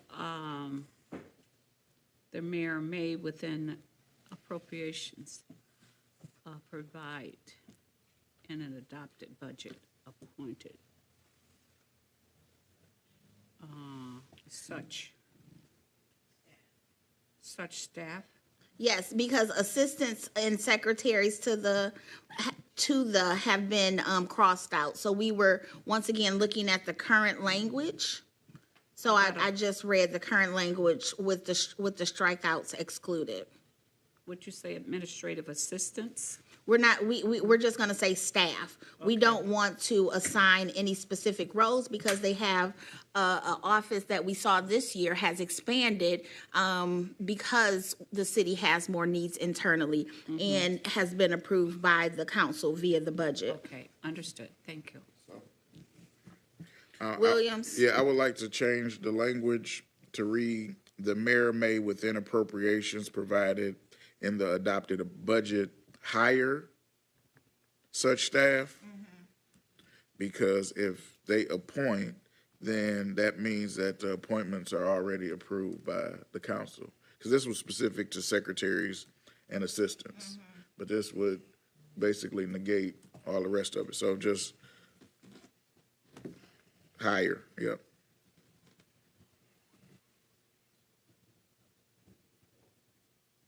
All right, so the new language on the floor is, and I'm gonna ask for a motion to approve this language that I'm currently reading. 4.105, staff of the office of mayor. The mayor may, within appropriations provided in the adopted budget, hire such staff of the offices of mayor as may be reasonably necessary, all of whom shall serve at the pleasure of the mayor. Is there a move? So moved. Support? Support. Support by Payne. Any discussion? Question. Throughout the reading of this, we're saying the council. Should we say city council or just leave it council? I don't, we're in I mean, this is- 4.105. No, I mean, this is throughout, this is in one, for 1.05. I don't see isn't it? council in there. Approval of the council is in Approval of the 4.106. That's, We're talking about 4.105. Is there any different language that we want to have for 4.105? Oh, okay. It's been moved and supported. Any other discussion? Roll call? Payne, Yes. Ramsey, Yes. Yes. Turpin, Yes. Williams, yes. Yes. Garrett. Yes. 7 yeas, no nays. Thank you. 4.105. 4.106, thank you. Appointment of directors, failure to act on appointments. Except as otherwise required by law or this charter, the mayor shall appoint for each department of the executive branch a director who serves at the pleasure of the mayor as head of the department. Each appointment shall be subject to approval of the council. If a mayoral appointment is not disapproved by the council within 30 calendar days after the submission of the appointment to the council, then the appointment shall be effective. And I know that we had questions about that part right there because the previous administration was able to put a deputy mayor into place with that. Commissioner Williams. Yeah, so, in order to clean up this language, the approval part, I think, is fine. I think disapprovals need to speak to the fact that interim people can only serve for a certain amount of time without approval. So, for example, they just use interim people and never brought them to the council to serve as department head, and they paid them as if they were appointed anyway. So I don't think any hiring, I don't think any actual payment changes or contracts should be able to be entered into until somebody is actually appointed in that position. And then if they do not get approved, then we need to put some language around them not being able to serve in that capacity. So if Ms. Sheila says, I want to be the new treasurer of the city of Pontiac, she only gets 4 votes instead of 5 to be the treasurer of the city of Pontiac, then Ms. Sheila cannot be the treasurer after the council disapproves her. Because the way it currently speaks to, they can just continue to serve back as interim or whatever. I appreciate that. Do you have said language? I just want to talk through it first. Okay. Because then we have a whole lot of questions, and if I'm not ready, then it creates a bigger thing. So I want to make sure that I got general consensus. This is my thinking. Okay. I want to make sure, you know. Okay. Stewart, I just have another note as well. I was looking at the language approved for deputy mayor, and I think we should follow similar, which is the mayor has, if it is not approved within 30 days, the mayor has the right to resubmit the approval of the denied candidate or bring forth another candidate. And I think to keep consistency of process, it probably makes sense to change that in the same way, adding in other areas, of yes, course. I agree but- with that, but then adding what the interim would be. And so can you read Commissioner Stewart, the language? So I'll just read the deputy mayor one and we can change it. If the deputy mayor appointment is not approved by the council within 30 days after the submission of the appointment to the council, the mayor has the right to resubmit the approval of the denied candidate or bring forth another candidate to council. Thank you. So then it would be if the director, if a mayoral appointment is not approved by council within 30 days after the submission of the appointment to council, the mayor has the right to resubmit the approval of the denied candidate or bring forth another candidate to council. I think at that point, we should then add about the interim. All right, before we read the language for interim, does anyone have any questions about that part right now? So it would read, once again, for appointments of directors, semicolon, failure to act on appointments. If a mayoral appointment is not approved by council, approved by council within 30 days of the submission of appointment to the council, the mayor has the right to resubmit the approval of the denied candidate or bring forth another candidate. All right, Williams, Yes. interim. The interim, Oh, hold on. Okay, go ahead. the interim appointee may not serve more than 65 days without council approval. Period. All right, discussion. Why 65? So the reason I said 65 days is depending on what day it falls in the week. If you're saying that the mayor has another 30 days to bring somebody back, so let's say they actually started January 1st, right? They presented them 30 days within, so February the 2nd, they got to the council meeting, right? They got disapproved. The mayor then has another 30 days in order to try to bring them back, whatever, right? On that 65th day, they no longer are able to serve or whatever, because there may be a possibility that the council changes their mind between the 30th and 60th day. So that way, just to have some consistency. Thank you. Stewart? Okay. Any discussion?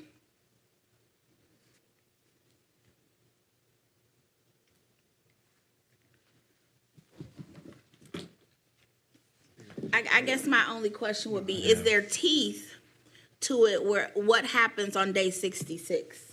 So I think that probably needs to be another section. I just wanted to make sure, because this is the appointments, right? And then this is failure to appoint. I think we probably also need to, I'll probably make another section that says interim something.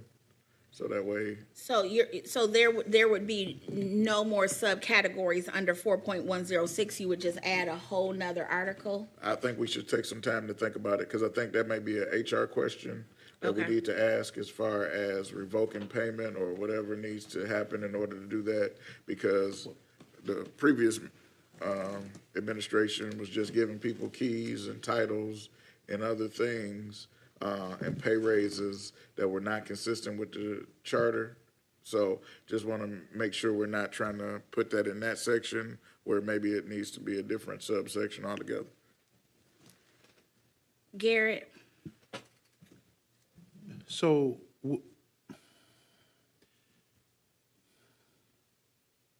yeah, I think it is an HR question, because when you talk, because they're already hired, and if they failed to come back, if they are interim and they failed to meet the demands or whatever requirements to be a director, then it should, I want to say it should be, since we already put in a stipulation on 65 days, that is, it will be considered an automatic transition either to the next candidate or something has to happen in that department in a sense. I don't, you understand what I'm saying? Like, Yeah, I get what you're saying. The Yeah. problem is, did their lack of appointment automatically fire them? Or are they able to bump back into where they were if they were in-house already? So let's say they were a deputy something, yeah. and there was an intern position, they didn't get approved for that because they lack qualifications or whatever. Do they lose their deputy role? So that's why I said we probably, this is bigger than just the appointment part. And that's why we probably need to have a different section to figure out what HR qualifications are altogether. I think that one of the, and I just for public sake, to really kind of point this out for public sake and just transparency, I would hope that I'm grateful to be able to go through this process and how we spell these things out. Unfortunately, these are real incidents, and these incidents have taken place. And if we don't spell them out, chances are, or hopefully no chances, but chances are you repeat yourself. And that is I guess that's one of the questions we can ask the attorney when we meet with them. Stuart? I feel like the only thing I would think about too is like giving some sort of, I'm cautious on this. I think the 65 days is good, but I also want to give the ability for council and mayor to figure out an interim plan. Like, let's say they're like, hey, we don't agree with this appointment, but we want to, approve this interim position for longer than this time. Like, I just want to give some flexibility in, like, maybe it's in that sentence, it's or by agreement of council and mayor. Like, I think that it just adds some flexibility that if an interim appointment needs to go longer, I just worry about cycling through a bunch of interims and the department gets really messy. Got it. And I think sometimes, like, especially in government, that HR process is going to take a while sometimes, right? Like, hell, we can't find people, like, 90 days, 100 days, it's like, so is there some flexibility that we can just give by agreement? Because I don't want that to be taken and run with by the mayor, but I think you could say, like, by agreement of the council and the mayor, that we could have a longer serving interim, but they have to come to an agreement on what that looks like. Madam Chair. Garrett? And maybe this is more of a historical question. I've never seen a comprehensive organizational chart for the city of Pontiac per department. They put one randomly together at some point. Like, so do we have one? Do we have a current one? 2023 version of the organizational chart of what each department looks like, with salary attachments to it, that a common citizen can go and say, in DPW or in parks, here is X, Y, and Z departments. And then I know they work the budget in through employees, right? Like, hey, we're hiring for this position, or put that position in, but I've never seen an organizational chart, because that would help here. I mean, specifically, in a lot of these discussions, if we have one, or can get a hold to one. Just asking. Yeah, so back before the third emergency manager, as part of the budget requirement, each section was outlined with the staff or the vacancy. So each position or office in the city had their organizational flow chart with, even if it was a vacancy for a position, what that salary was and where it was laid out. They got away from that after the third emergency manager came because they said that was not a requirement of budgeting in order to do that. So that's where that was available for, But I'm just, historically, I'm just telling you what's happened. I got you. I haven't seen any new iteration of that change. I'm pretty sure it exists, but I think we also, at the end of this charter, probably need to put a section in on what public documents need to be available. Because there's an argument that because you're a city employee and you're paid for by tax dollars, your salary should be listed with you. Some people disagree with that philosophy, and so that's why it's not as publicly available. People say you need to FOIA the information in order to get it. So I don't know what the new HR terminology is. Back in the day, everybody was listed, so Sergeant whatever was here, and they have a list of the name. Now they've switched to just naming the position.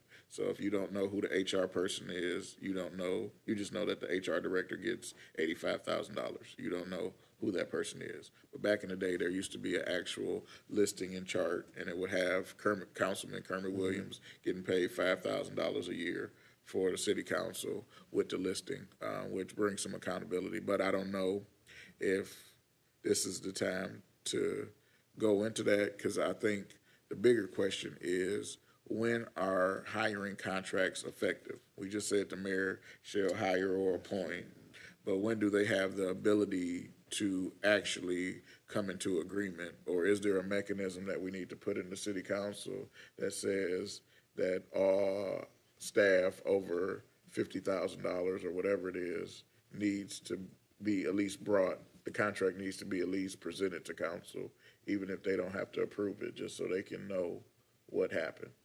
I thought that's what the budget was for. Now I feel like Commissioner Turpin, like, I think we're trying to legislate a problem. No, I'm not saying that. I'm saying the budget says that We're approving for that amount. we're approving for that amount, right? But when there is gaps or less spending, so let's say we didn't spend in the DPW department, the budget has been used, if it's not line by line, to actually say, we've got an extra $100,000 in street plowing, so I'm going to hire 2 more attorneys to do X, Y, and Z, because the amount is approved. But it's not necessarily spelled out in that. And so the current charter, the 1982 charter, says that the mayor has the ability to hire unlimited accountants and unlimited attorneys. We have section 5, chapter 1 is budget. Can we add it in there? Oh, yeah, I'm not saying this is a section. I was just saying. I'm trying to stay on the section so we can get through this. And if we have some additional things, we can name it and say it needs to go in an additional section, but not try to talk about it in detail, because we haven't gotten to that part yet. I think we're confusing some of the commissioners with that.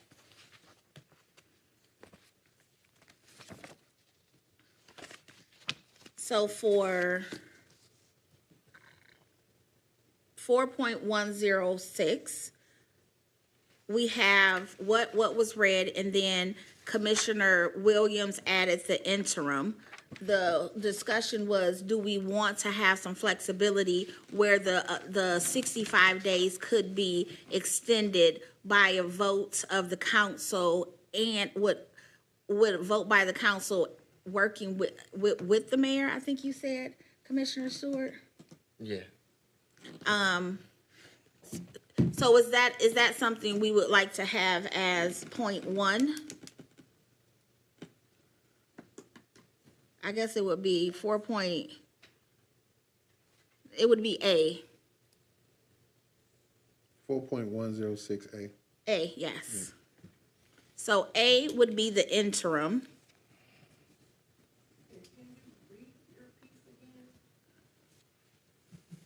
Hold on. That's why we started doing this last week. See, because, we learn. Appointee may not serve more than 65 days without council approval. Period. Okay. So that's A. You gotta say period, because that's the end of it. Kermit's AI bot over here. All right, so that would be A for interim. Do we want to have a B? Yes. Okay, Garrett, and then Payne, and then Stewart. Why, I mean, I would yield the floor to, well, Payne, but Stewart. to Stewart, because it is, Yeah. it needs to be there. Okay, the B. Yeah, I can make some draft language, though I'm not historically good at this. Okay, hold on. But Hold on. okay, you're gonna find I'm just the recording. recording. Okay. this. I would put additional interim positions may serve additional time upon agreement between the mayor and city council. Can we say in vote by council? Yeah, by a vote, by agreement and vote with the mayor and city council. No. No, I don't like that either. Kermit, you got to hurry up and come back. We got to. All we have to do is say, because it already says by council, section B should say, any extension is subject to approval of city council at the following meeting after the 65 days. All right, hold on, Commissioner Turpin. You got that, Stewart? Yes. All right, okay. Thank you. Stewart, can you read that for the record? Okay, so it would say any extension. Hold on, 1 second. I just want to. Where did I? Okay. Okay, wait. You ready? Yes. Hold on. Go. Any extension of the interim role is subject to approval of city council at the following meeting post the 65-day period. All right, Turpin. So the whole issue here is whether we're going to go 30 days or 60 days? No. So the first one is there needs to be a timeline for having an interim, so it can't be indefinite. That's 30 days in the way it's written. Yeah, so we changed that to 65 days. No, this was just the disapproval. So we've added an A to that.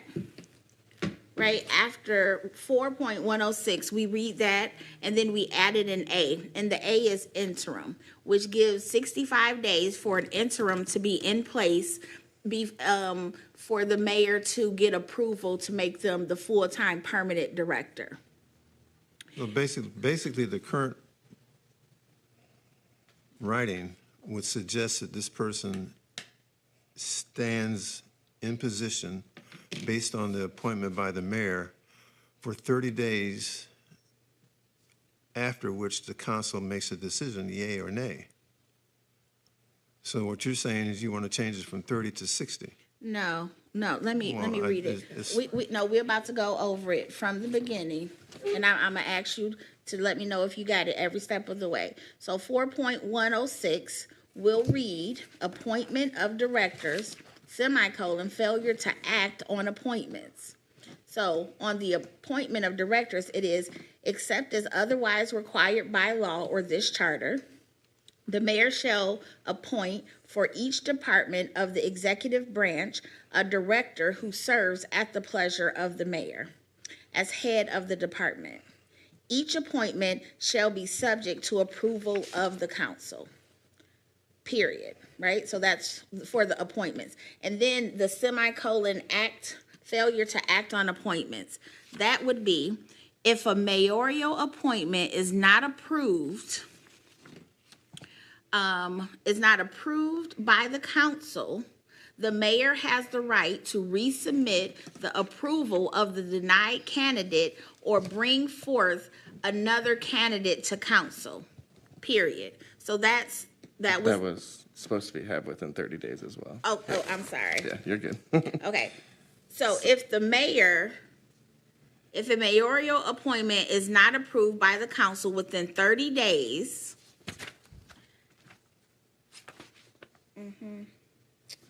the mayor, and then I start. The mayor has the right to resubmit the approval of the denied candidate or bring forth another candidate to council. So that was the end of that. So then Commissioner Williams added an A, but for the appointment of directors and the failure to act on appointments, that was that. So then Commissioner Williams added a B, which talked about the interim, which it does not talk about interim at all at this point. So we have seen in the past where a mayor has put someone as interim, did not bring them in front of council, and they were interim long-term. So Commissioner Williams made a point to say A and gave a 65-day timeline for someone to be interim, and they have to be brought in front of the council to be voted on within that 65 days. And then B, Commissioner Stewart added that if by chance we needed to extend that the mayor would have to bring that in front of the council and the council would have to vote to extend it. And then that was what we currently see with an A and a B added. Sounds like a whole bunch of tangled confusion. Okay. I mean, so the mayor puts somebody before the council, and he's expecting that in 30 days they're going to vote yay or nay. And so what you're saying is they vote no, and so then he appoints somebody to be a temporary, and he has 60 days. 65. 65 days of this temporary in place. And you got this, you're running in this wheel. I mean, we can't get into the business of all that kind of like problem. The mayor just needs to find somebody that the council wants to approve of. Being able to put an interim person in there so they can run around the wheel for 60 days doesn't make any sense. 65 Yeah, but days. you would, anytime that a director is leaving, you're gonna appoint an interim. Yes. Right, so Yeah. that interim is gonna be there. Yeah. The problem is we don't want that, so let's say the mayor just decides that they're gonna bring whoever the heck they want to without it, and it's someone who will never get approved by council. Because you gotta work with your council.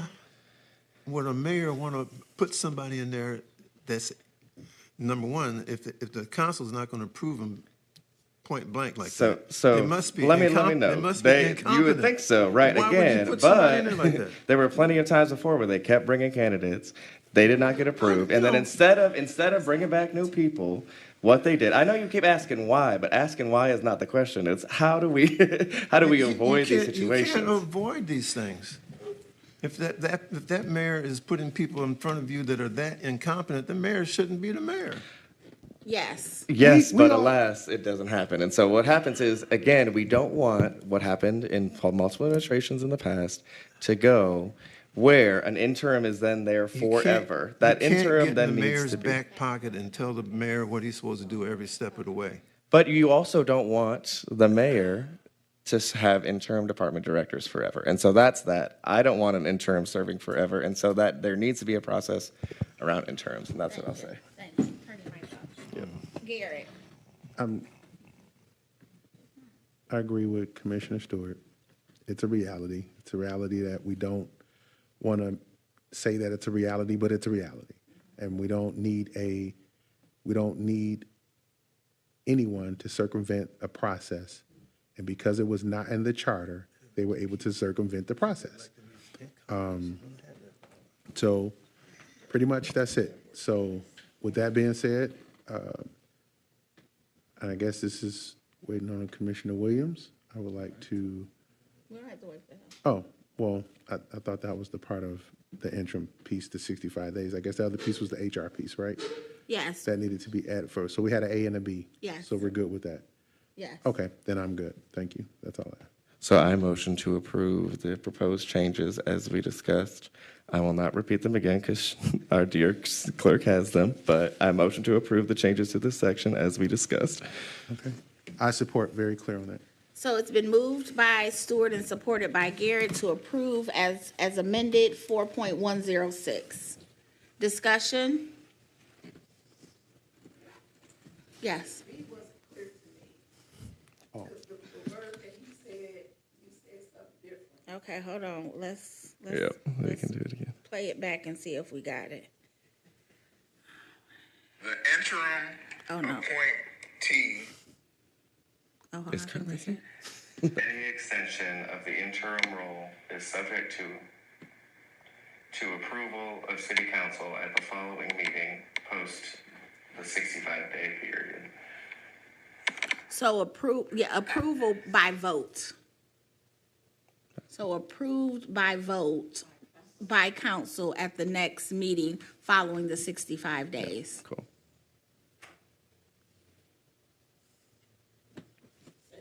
Okay. All right. So there's been a move in support. Roll call. Yes. Yes. No. Williams, Ibarra, Yes. Garrett, Yes.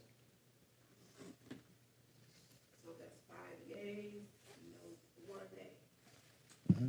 All right, that has been approved. That has been approved.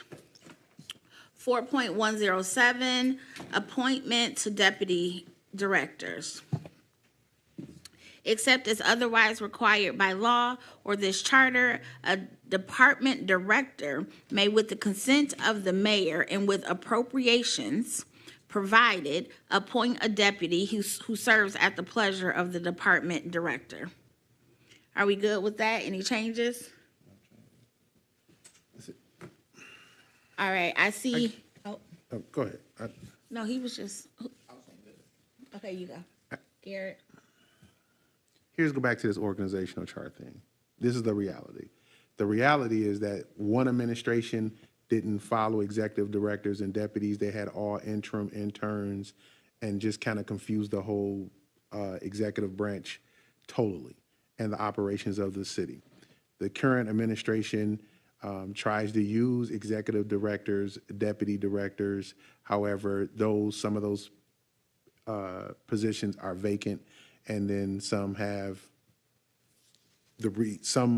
departments have been reorganized and not actually named a executive director or director. So I'm just, before I can say anything about specifically an executive director and director as it relates to a charter and what they will follow,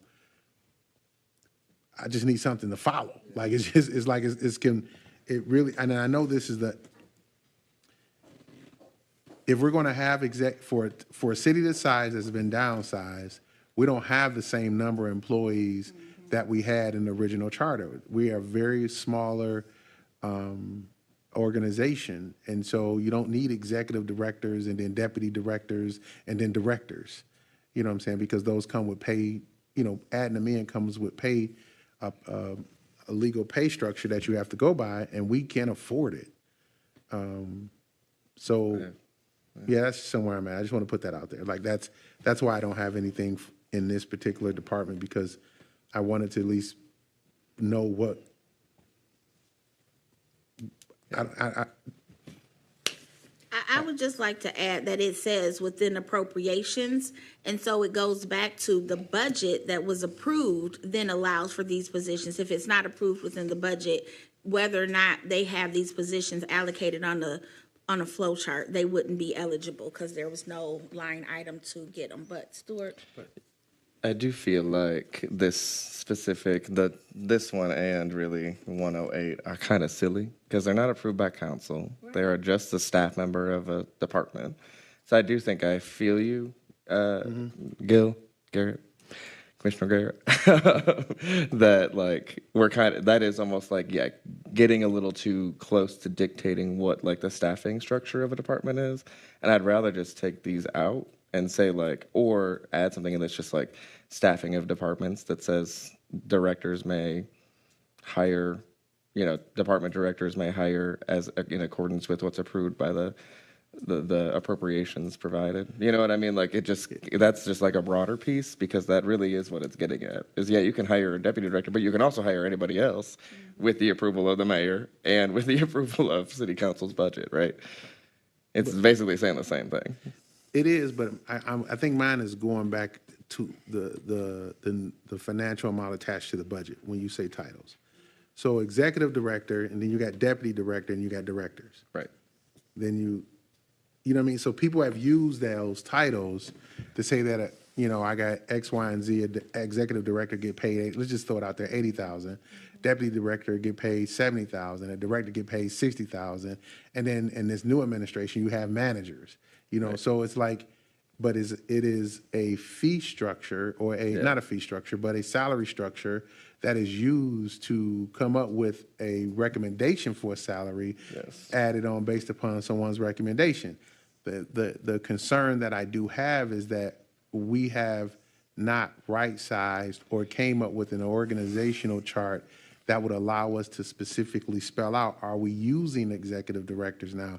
Are we using deputy directors? Are we using directors? Are we using managers?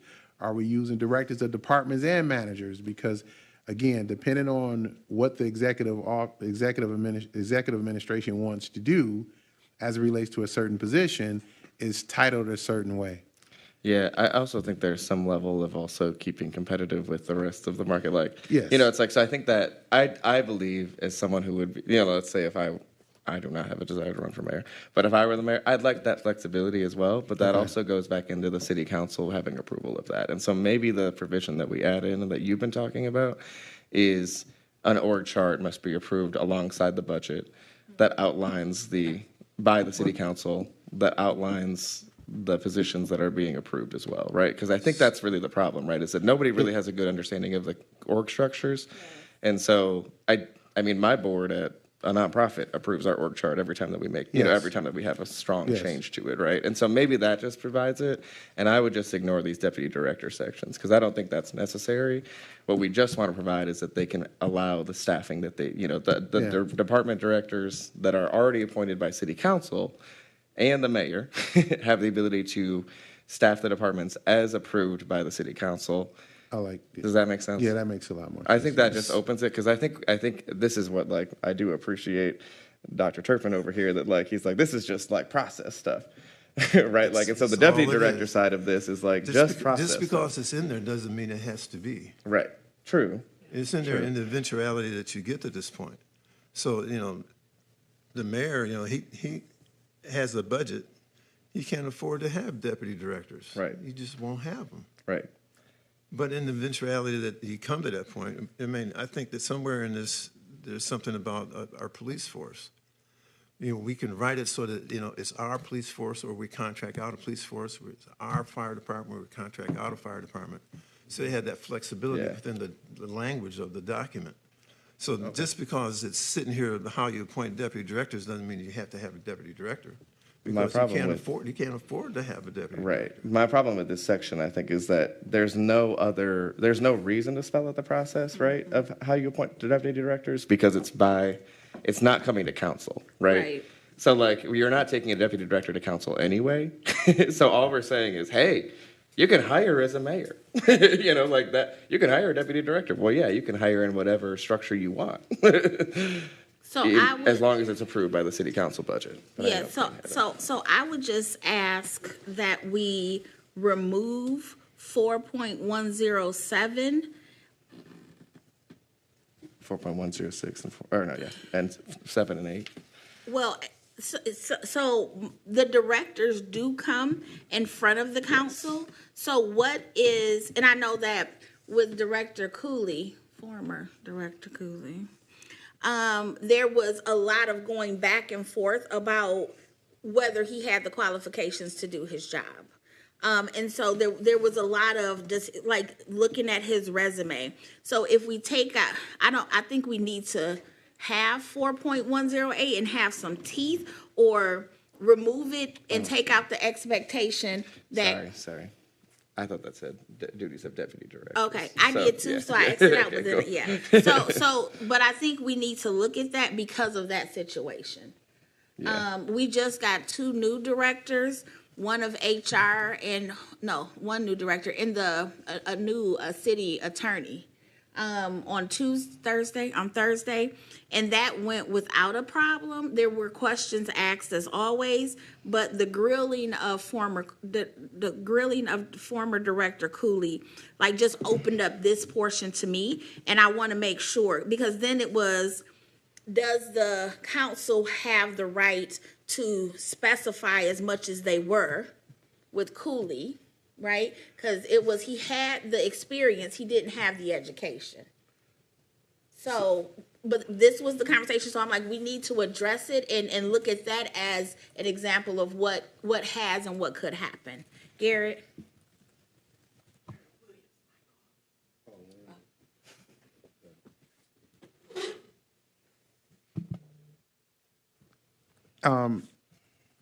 And having to sit through that mirage of questioning from council, it's not approved by the mayor anyway. It's not approved by council anyway, the director's position. The fact that executive, Directors are. the not executive deputy. directors are. Directors. This says are the- duties of directors. which is the department directors. Department heads. That's how Those they, are the department heads. Okay, so here, to my point, Right. if we're going to say, it says, one section it says executive directors, another section it says deputy directors. It doesn't say where these folks are department heads. Or in It section does. 5. 4 point, yeah, go ahead.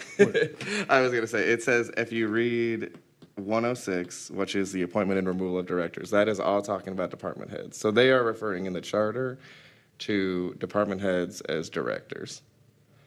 And so that is like, whatever you call it, if it's executive director, whatever, like, they're talking about the director of that department. But it just calls them directors. It Correct. talks about the executive branch. Yes. The directors under the executive branch, but it calls them directors, and the directors are the head of The department. the department heads.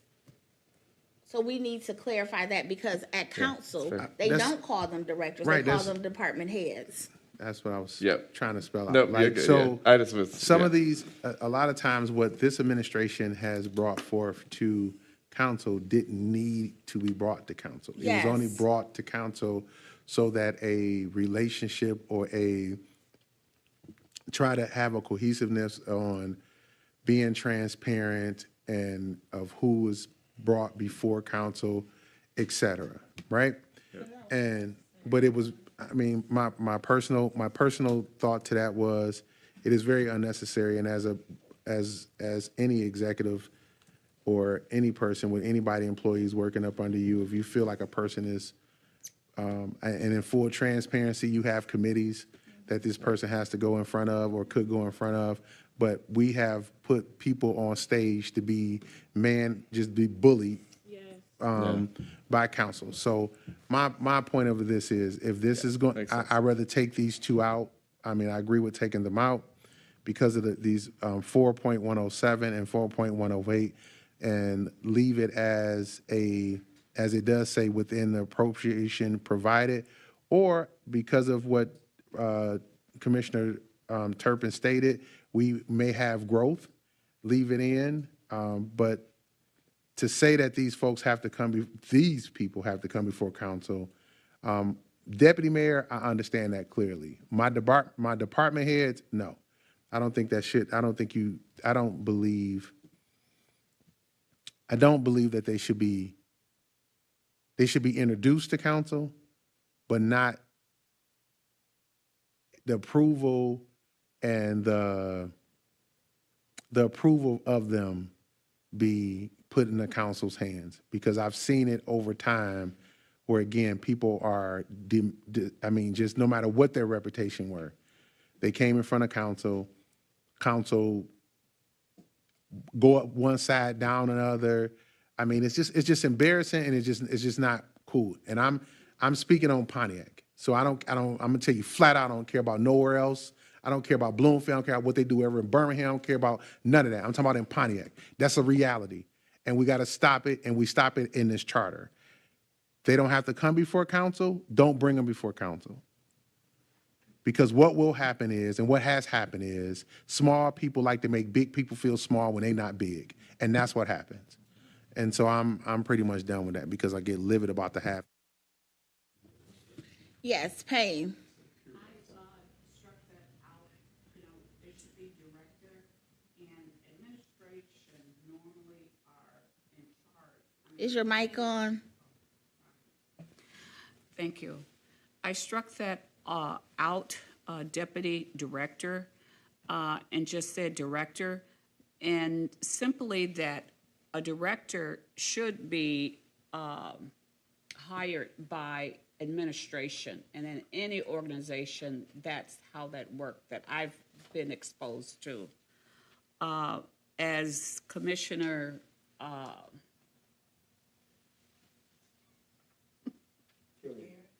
Garrett has spoken and said, is that when I listen to the meetings and they are approving a director, I'm trying to figure out why is this going before the council as an approval rather than an introduction of the new staff that's being hired. Okay, and before I go to Stewart, I just want to highlight that this was 4.106. Right. We are talking about 4.106. We said that we were okay with the appointment of director/department heads and failure to act on appointments. So y'all talking about 4.106. Would we like to revisit? Hold on. Are we saying we want to revisit? There is legal stuff here. 4.106, but right now, we are talking about 4.107, the appointment of a deputy director, which we all said we wanted to remove. And then 4.108 really should have initially been 4.107 because it talks about the department heads, the directors. So if we wanted to be, we're talking about department head/directors, it should have been 4.106 and then 4.107 should have been the next one, but that didn't happen. So we're going to go back to 4.106 on why we are voting and hearing about department heads. And then Scott has something really important to say. Yes, my thing about that is that I know you don't care about what other areas are doing, but the reason why they do that is because it is a requirement by the form of government. So it's a legal requirement in the form of government that we are trying to establish, which is a mayor-council form of government, that the council does approve department heads. So that is, I know that, I agree, it is crappy. Just for clarity, just for clarity's sakes. Okay. Just for clarity's sakes. I voted yes on 4.106 because that's what it is. Yes. I believe in parts of it. That doesn't be, for Pontiac, I don't believe it works. But that is legal, you're right. Yeah. So maybe I should be a little bit more clear. I don't think it works here. Sure. So when they berate people like that and they downplay people like that, agree. and they do it every single time, legal or not, and I don't care where else it's done at, let me be expressive, when it's done here, it's just wrong. Yes. Now, as it relates to duties of directors and as sitting here and having to watch somebody or go out into a hallway and look and watch a grown man feel like he's 5 years old after he's been doing something 20 years because he doesn't have a certain degree or a certain master's degree in something that happens. Right. Let's be perfectly clear. Yes. It is we the people who allowed this to happen for so long that someone can feel like they can work their way up by their bootstraps, which is cool. I have no problem with that. But I don't want to get into the half and the have-nots as it relates to having a degree or not having a degree, because experience in Pontiac will get you above any degree any place else in Oakland County if you didn't spent and been successful here. Now, with that being said, there should be some things spelled out as far as a little bit more with the duties of the directors, but I just think that should just be handled more from the administrative piece. And if something can be put in there, that if it doesn't have to go to council, then it doesn't have to go to council. But again, to Commissioner Turpin's point, we don't want to get into legislating the fact that what can the mayor bring and can't bring.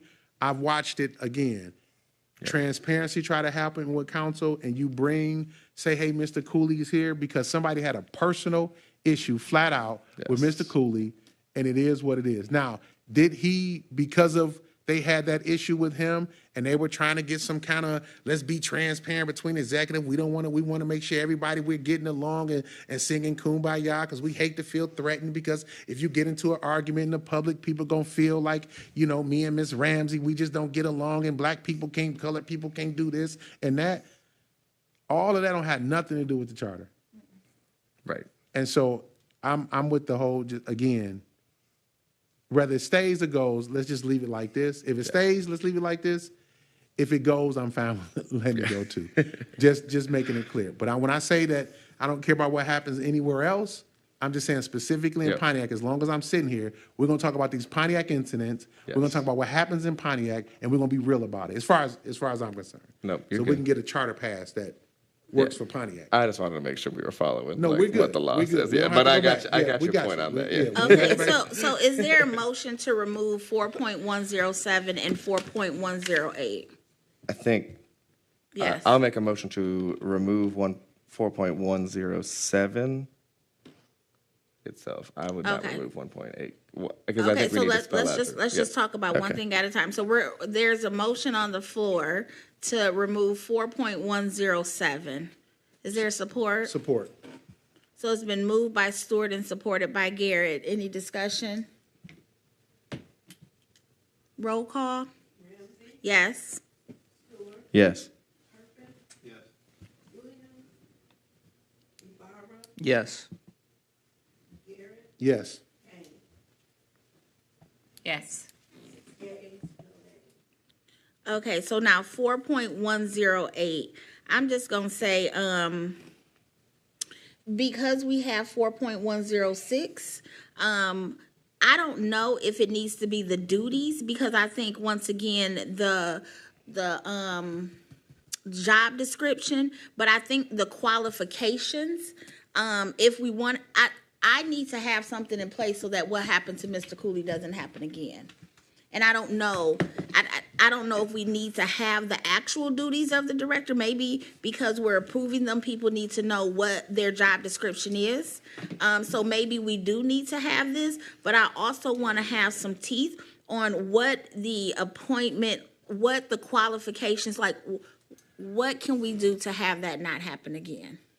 So Garrett? as I agree with you, Madam Chair, what happened in that situation had nothing to do with the actual him being a director. That what happened, or being qualified, whether it's a agreed or not agreed. Again, I believe that a person, if qualified to do the job, specifically here, whether you have a degree or you don't, and your years of experience get you to where we need to be, I'm fine with that. What happened, though, just for clarity's sakes, was he shouldn't have even been brought to council in the first place. And if he was not brought to council in the first place and not being allowed,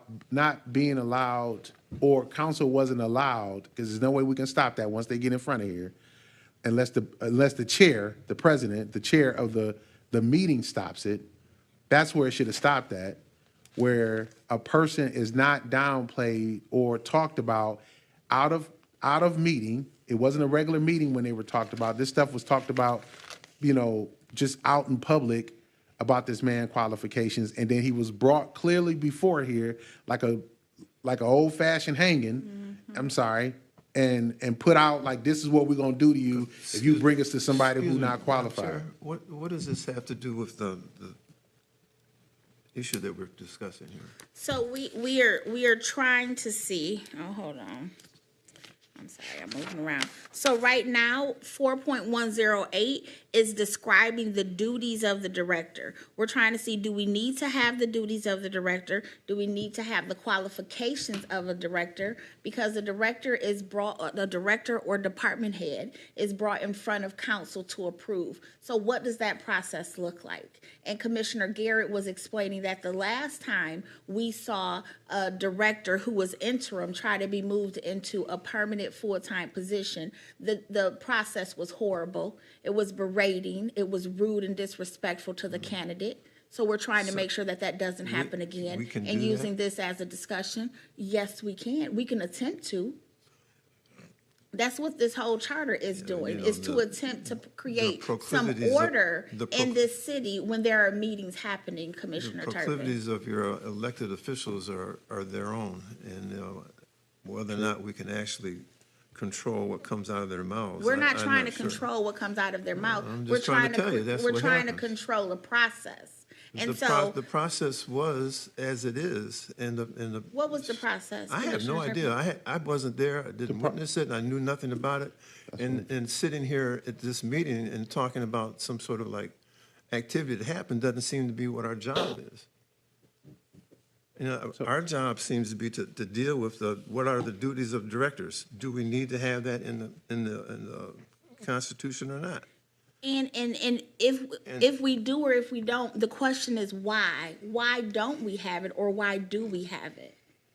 Did it make a difference because it's in there now?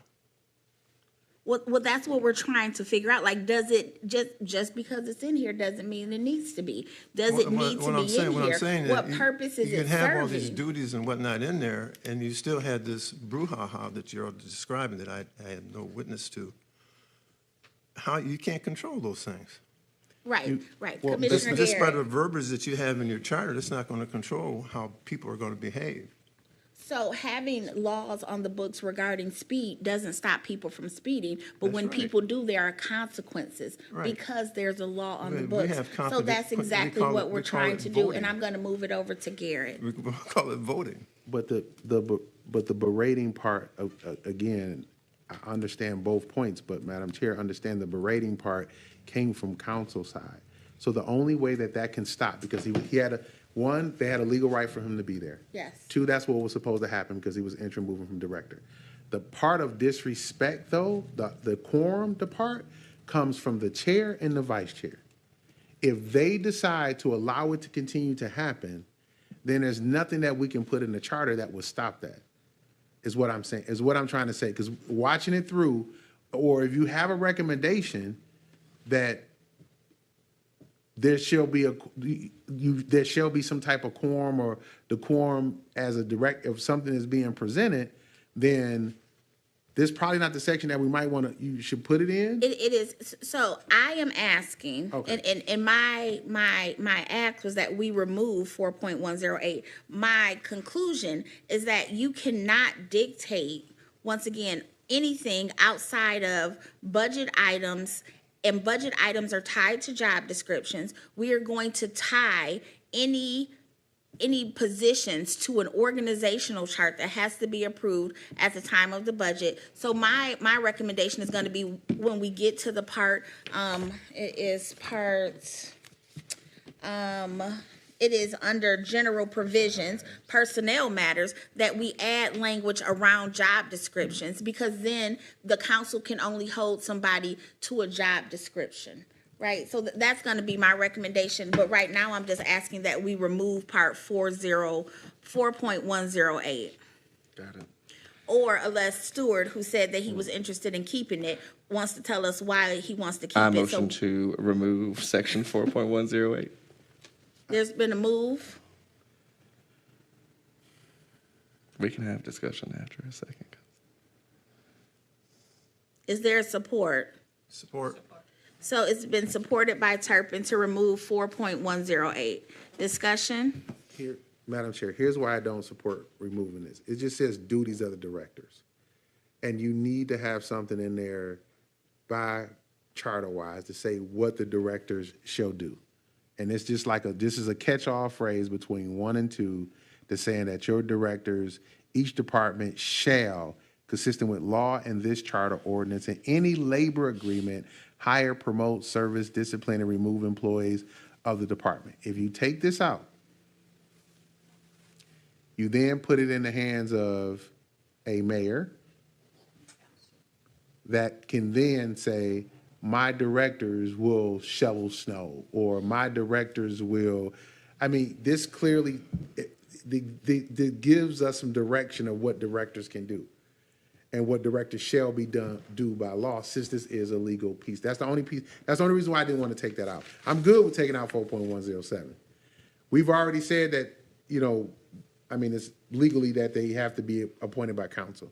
But I like the part of each department director shall and assign duties because it makes them managers, it makes them, you know what I'm saying, that if you're a director, you assign duties, no one can come back in and say, as a director, because this has happened, as a director, you're now an executive assistant. I would also note, maybe we change to department heads instead on the section, since we've already started talking around directors and titles. Maybe we change to duties of department heads. So, yes. I know I'll need So we would have to change 4.106 to Yes. the appointment Also of department heads / directors. And then going forward, anything that talked about directors would also say department heads with it. So there was a move in support to remove 4.108. Would anybody like to rescind that, or I will rescind my motion. can you rescind your Can I- support, Turpin? I'll rescind it. Thank you. Okay, so it has been rescinded. So is there a motion on the floor to keep 4.108, making it 4.107? Duties of director / department heads. Motion by Payne, Support. support by Turpin. Support. Discussion, Williams. Williams? Yeah, so, I listened to the discussion, thank you, Facebook. And I think, we should keep the phraseology and then, add the language that says to be consistent with job description. So that way, the cable director is not doing the same thing as the DPW director. Okay, And then that gives them the flexibility to add additional details or whatever. so, So my motion would be 4.108, duties of department heads. Each department head shall, consistent with the law, this charter, ordinance, or any labor agreement, hire, promote, supervise, discipline, and remove employees of the department. 2, assign duties to employees of the department and supervise the performance of these duties and the attainment of the objective of the department consistent with job description. is there, did you move that? That's my motion. So Yeah. we need to, You need to move the first one. You got to remove the first move in support on accepting 4.108. what, I thought we rescinded that with you and, oh, and then Payne. Okay, so Payne, can you rescind your move? Because Williams added a C to be consistent with job description, so we need to add, it's 1, 2, and 3, we're gonna say A, B, and C, because we've been using letters before now. Can I ask a question before so if we're changing this to department heads, then we have to change 4.06 to department heads. We stated that already. We're gonna, she rescind her motion for to approve 4.108 as is. Turpin, can you rescind your support?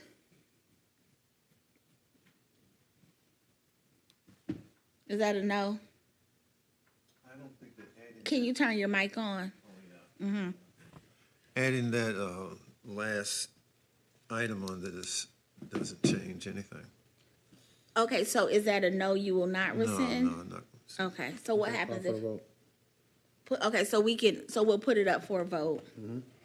So the vote now is to have 4.108, moving it to 4.107 and having 1 and 2 as is. Roll call? Yes. No. No. No. Yes. No. No.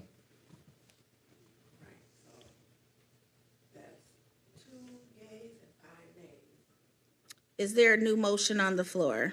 I make a motion that. Turn your mic on.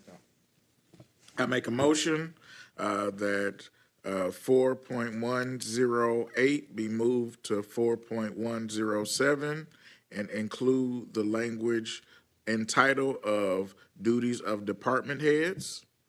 And then it should read as follows: each department head shall A, consistent with this charter, ordinance, and any labor agreement, hire, promote, and supervise, discipline, and remove employees of the department. B, assign duties to the employees of the department and supervise the performance of these duties and the attainment of the objectives of the department. C, as consistent with job description. There's a motion, is there support? Support by Garrett. Moved by Williams. Support by Garrett. Support by Garrett to approve Article the new 4.107 as read by Williams. Roll call. Yes. Yes. Yes. Yes. Yes. No.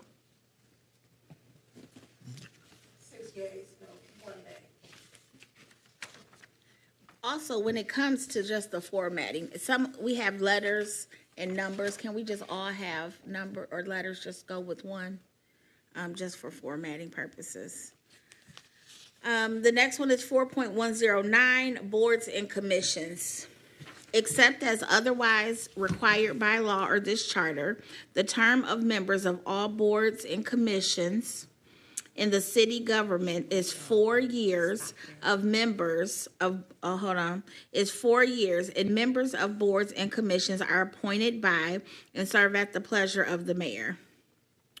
All appointments shall be subject to approval of the council, except as otherwise required by law or this charter. All boards and commissions are advisory. The expiration of terms shall be staggered by differing years so that no more than 25% of a board or commission membership term expires during the calendar year. Except as otherwise required by law, this charter or ordinance, an individual shall be a resident of the city to be eligible for appointment. All right, does anyone have any additions? Williams? Yes, the mayor must make recommendations for appointments 60 days before expiration of term. And the reason, Oh, hold on, I'm gonna need you to say that again, I'm sorry. Okay, go ahead. the mayor must make recommendations for appointments 60 days prior to terms expiring, period. And the reason I'm saying this is because we had an issue with the planning commission where they were not approved by city council, but because the law says until there was a new appointment, those people could continue to sit. So they sat illegally for a number of years.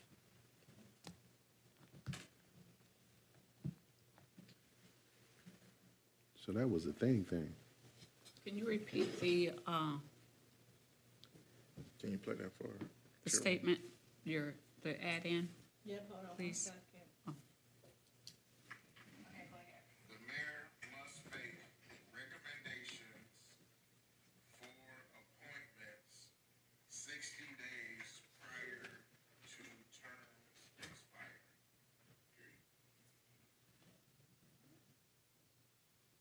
So that would be A, Madam Chair? So, okay, so as I'm looking through, so I feel like up into the third sentence, if after the period at the pleasure of the mayor, and then A, all appointments shall be subject to approval of the council, and then B, the expiration of terms shall be staggered, and then C, what Commissioner Williams just said. So that would be C. So A would be all appointments, B, and then C, 60-day appointment. So all I'm doing is the first, for 4.109, the first three sentences talk about the terms of the commissioners. And then after that, it starts getting into detail. So all appointments shall be subject to the approval of council. So that's A. Otherwise, except as otherwise required by law or this charter. B, the expiration of terms shall be staggered by differing years so that more than 25%, so that would be C, B. And then C is what Commissioner Williams just said, that we would that the mayor has to bring people 60 days prior to the end of their term. So that's A, B, and C. So it'll just be formatted that way. Is there anything with C? Does anybody have any questions, pushback with C? No? All right, do we want to add any other letters? Ibarra? I'm not sure if a letter is needed for for this. I would just like to bring up, I guess during our early conversations, we were looking into having the city council have the opportunity to be allowed to appoint citizens to boards and commissions. Now I know that I currently, as of right now, all appointments go through the approval of the council. So I guess I do have a say in that way. Just wanted to bring up the conversation though of the council directly appointing citizens to the boards and commissions. Thank you. Williams? Yeah, I like that. I think maybe we could add at the pleasure of the mayor or council. What letter would that be? A? That would be part of A, but where it says pleasure of the mayor and say and council. Oh, so at the end, okay, so except as otherwise required by law or this charter, the term of members of all boards and commissions in the city government is 4 years, and members of boards and commissions are appointed by and served at the pleasure of the mayor and council. Or council. Or It council. should be or, not and, because the council shouldn't have the right to remove Okay. mayoral people, so it should be or. Like if a council has a board that they are, A person they can pick. Yeah. Okay, so serve at the pleasure of the mayor or council, period. And then A, B, and C. I would also like to talk about, some of these boards, some of these commissions are very loose. They don't have to be televised. They don't have to be recorded. There's not a requirement for a conflict of interest in some of these things. And so I don't know if that goes here, but I would just like I put it here because we're talking about board and commissions. Stewart? Oh, Payne? Never mind. There are documents that are signed regarding conflicts of interest, and I think what the problem there is that it continues to slide through. So, thank you. I don't know if it's consistent where every board and commission has to sign a conflict of interest. It's I was on a commission and I don't know if I had to sign one. it's an oath that talks about that. There's the oath of office. I'm talking specifically about a conflict of interest. Like you have to, if you are on the planning commission, if there's a conflict, you got to tell us. Like, I want to make sure that is very clear. If you're on the housing commission, we need to have that. So I just had that it needs to be recorded, and that we need to have a conflict of interest statement that is consistent along it. And I say that as a way to to compare. The planning commission is in council chambers. It's recorded. There's a council person who is on there. The arts commission, that happens at the Alley Cat. There's a whole budget for it, and I don't know if it's necessarily brought in front of the people like the planning commission. I would like all the boards and commissions to be consistent in how they are ran and managed, period. Stuart? I'm thinking about if we should move this to a different section, because right now it's under just mayoral departments. And if we're gonna add city council responsibilities and some broader provisions, maybe we add it under general provisions instead. And so that we can really spell out, I think we're gonna, I appreciate the additional language on city council, but I also think we'll have to spell out a little bit about what that looks like, because right now, and sometimes they add we don't have this in ours besides arts commission, I think, but planning commission in a lot of charters is actually spelled out. Yeah. There are certain, I think, commissions that take priority to spell out And the that we arts don't commission have. has its own It does, chapter. which is the only random one. Yeah. But planning commission does not have anything. And so maybe I would table the city, maybe I would table this and get some additional language for the next meeting on boards and commissions. Okay.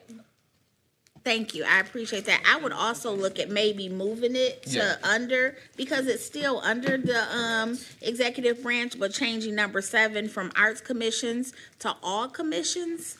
But right now, yeah. So either we can vote to table it and come back with some additional language, or we can vote to move it to chapter 7 and table it so that we can come back and know that we will talk about all commissions once we get to chapter 7. I like that. Okay. Stuart? There's also a chapter 6 somewhere that says separately incorporated bodies. So there may be a better section on that. I was gonna suggest 6. Yeah, that's under, It is under general provisions, chapter Yeah. 6. which I'm not sure it's a separately, I think we should add it to general provisions because it has responsibilities over Move both. it to, Okay. you're saying 7? Yeah. So we're talking about moving chapter 7, which we know that we will use as in all commissions to go under general provisions, but maybe under its own chapter. Yeah. Okay. That would be my suggestion. Can that be your motion? I motion to move the sections around boards and commissions, including chapter 7, and what is this current one? 4.109. Okay, let me restate for Sheila's pleasure. So my motion is to move 4.109 and chapter 7 under the executive branch to general provisions.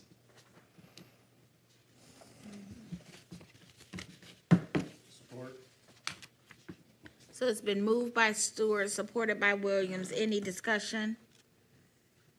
So just for clarity, right now, we're under, this is section 4. We are under section 4 of executive branch. Commissioner Stewart just motioned that we move where are we at? 4.109. 4 point. Yes. It is. Thank you. So do we need to use the new numbers? Okay. So. Well, we It's really too screwed. early. It is, but we gonna get it. So the new 4.108, which would be boards and commissions, Stewart has motion that we move it to chapter 7, which is currently arts commission, but we will change it to commissions, and then move chapter 7 under Article 4 to Article, what is it? Article 5, no. Article 6, Other provisions. under Article 6. You said chapter 7, article 6? It's Article 4, Chapter 7, moving it to Article 6. We don't know which chapter yet, but just moving it to Article 6. So that is the motion on the floor that was motioned by Stewart and supported by Williams. Any discussion? All right, roll call.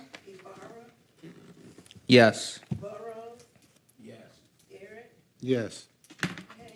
Yes. Yes. Yes. Yes. Yes. All right. Question on that, Madam Chair. Yes. Probably should have asked before.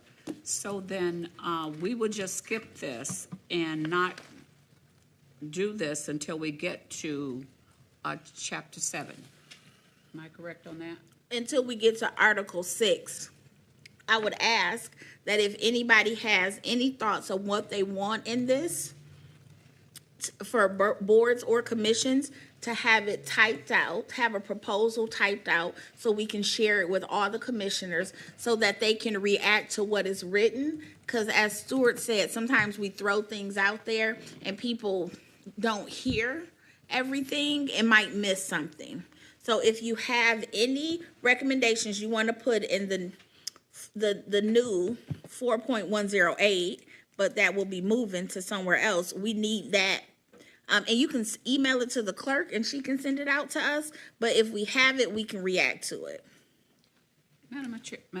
Yes. One more question. In regards to the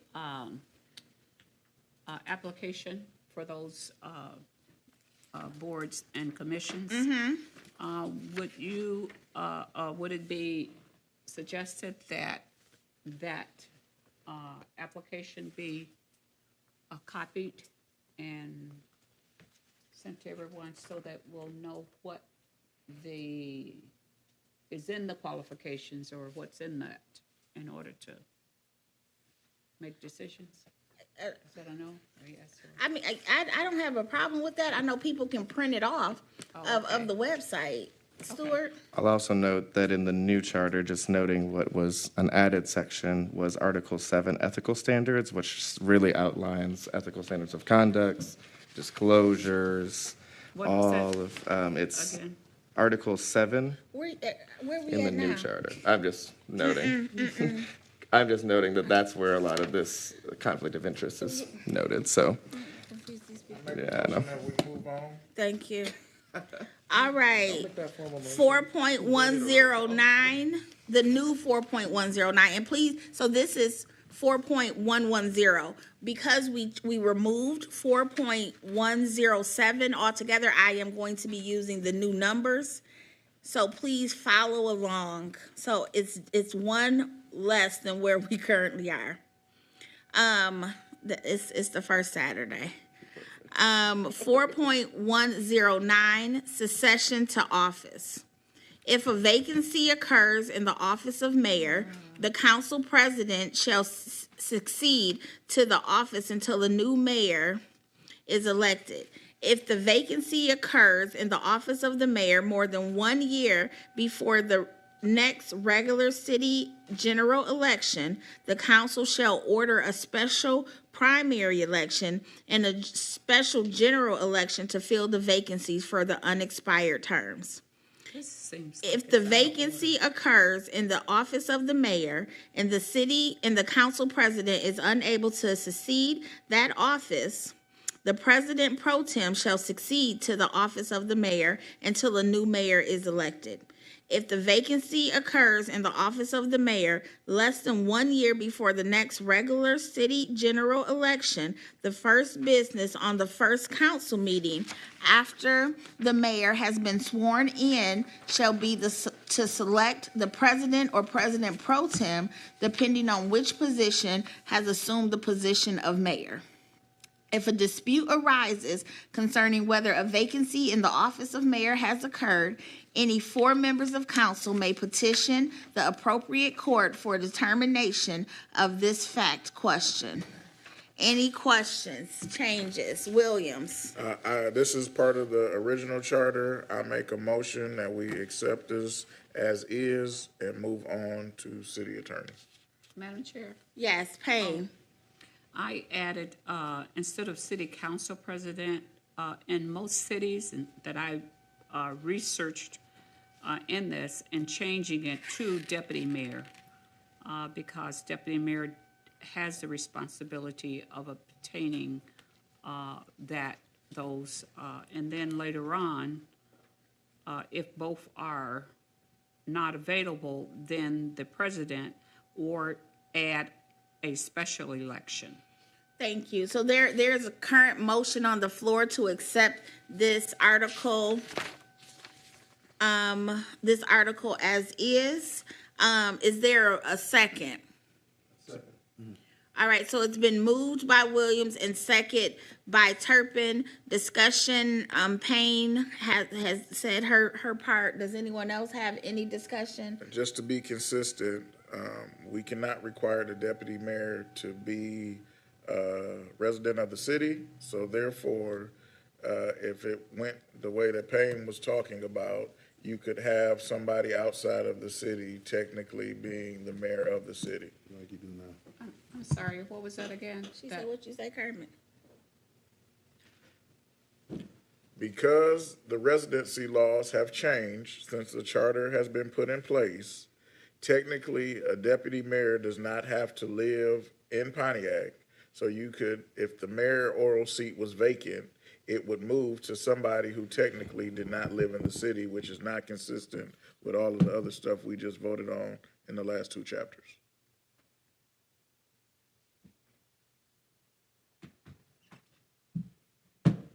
Any other discussion? So I guess I'm trying to, you're saying that it should be the council president that takes on that responsibility, or the mayor? So what he's saying is that in order for us to have someone who lives in the city and is elected, the next person would be, because the deputy mayor is appointed and does not necessarily have to live in the city, that it should go to, it should be as is and go to the president of the city council and then the pro tem. Well, the reason I put that there was, once again, we get back to qualifications, since there are no qualifications for council, but there is a qualification for deputy mayor. Would anyone here have the experience to carry on those duties? I think the qualifications for mayor or council is to live in the city, which is not a qualification of the deputy mayor. So I would not want someone being the mayor of my city that I didn't elect to be there.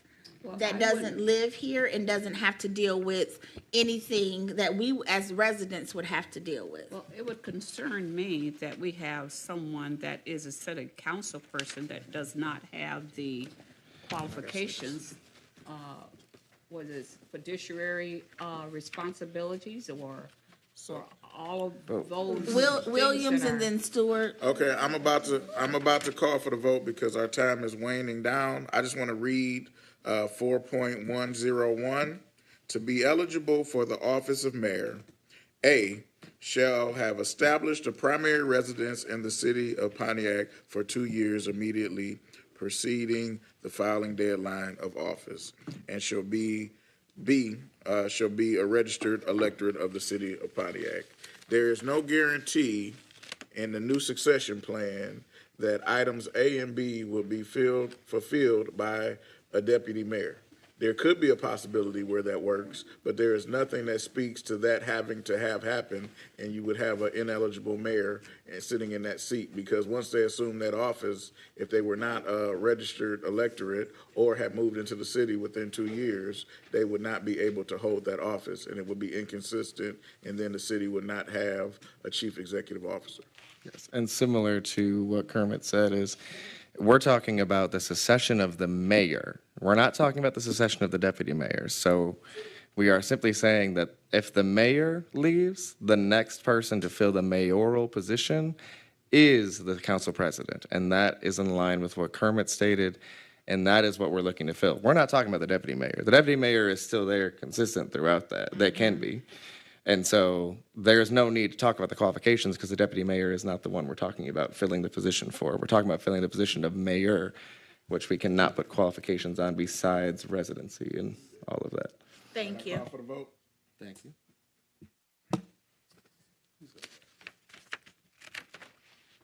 Roll call. We gotta be out here too.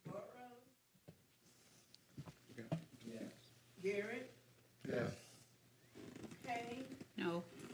Ramsey, Yes. Stewart, Yes. Turpin, Yes. Williams, Yes. Navarro. Yes.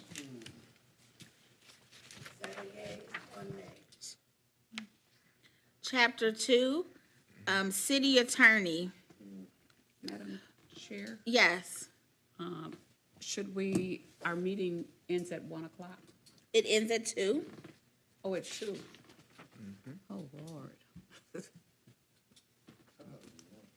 2 o'clock. Yeah, 2 o'clock, 10 to 2. The clerk, the deputy clerk sent a you. calendar invite. Thank you. All right, Madam Chair, I want to make a motion that we keep the new language in the charter that says 4.201, city attorney. The city shall maintain a city attorney who shall be the attorney licensed to practice in Michigan and versed in municipal law. The city attorney shall serve in the executive branch of city government.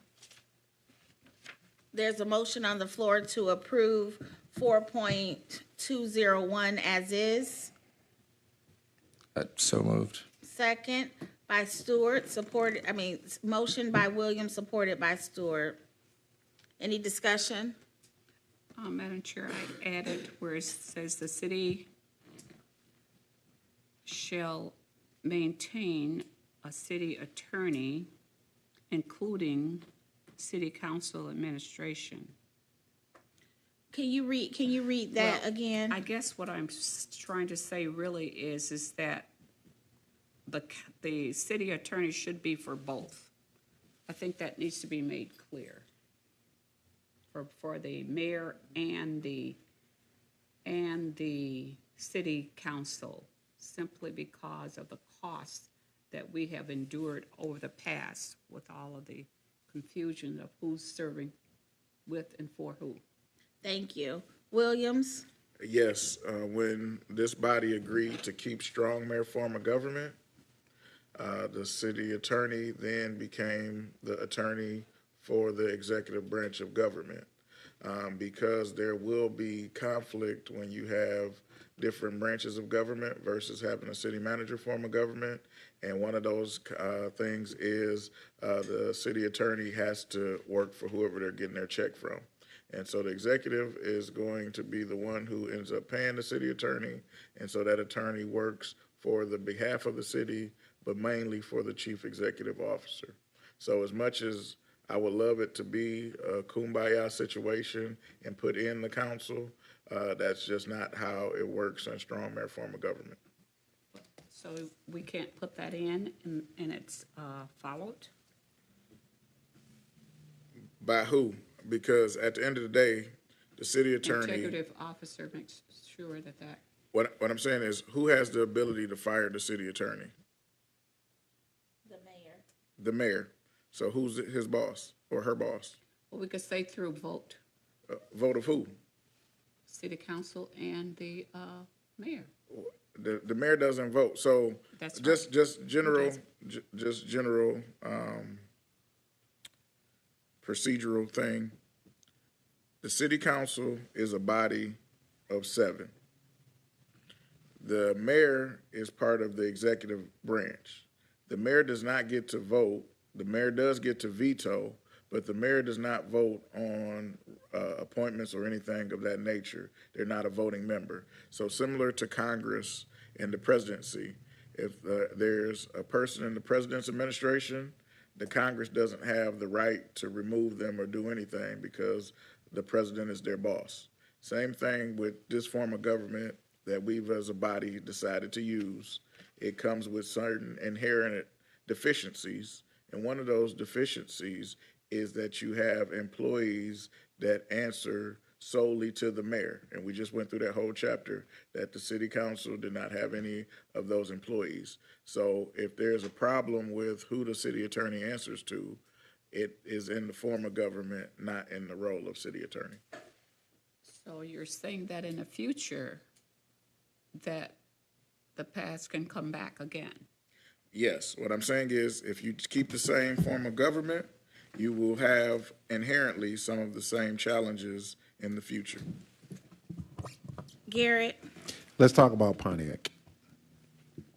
So, because of the charter, had nothing to do with the form of government, it has everything to do with the charter that we have is that we needed to put more teeth on the council side so they were able to have established power. So I don't want it to be perceived that because it's one form of government versus the other, that is why Pontiac has had the problems that it's had. Now, with that being said, I believe that we should continue with Chapter 2 and keep it as is, because if you have an attorney, and we'll get to the council portion of who we will have as a legislative auditor or name or whatever we choose to do so at that time, but they will have legal representation as well. Any form of government you choose, whether it's a strong form of mayor government or city management government, comes with consequences on either side. I speak for the city of Pontiac as it relates to we just need to put some teeth on council side because the voters and the people and the residents of Pontiac like to have an elected official who represents them totally. That's just my 2 cents. Thank you. Any other discussion? So there's a motion on the floor, was it by Williams and supported by Stewart, to adopt 4.201 as is. We've had discussion. Roll call? Yes. Yes. Ramsey, Yes. Stewart,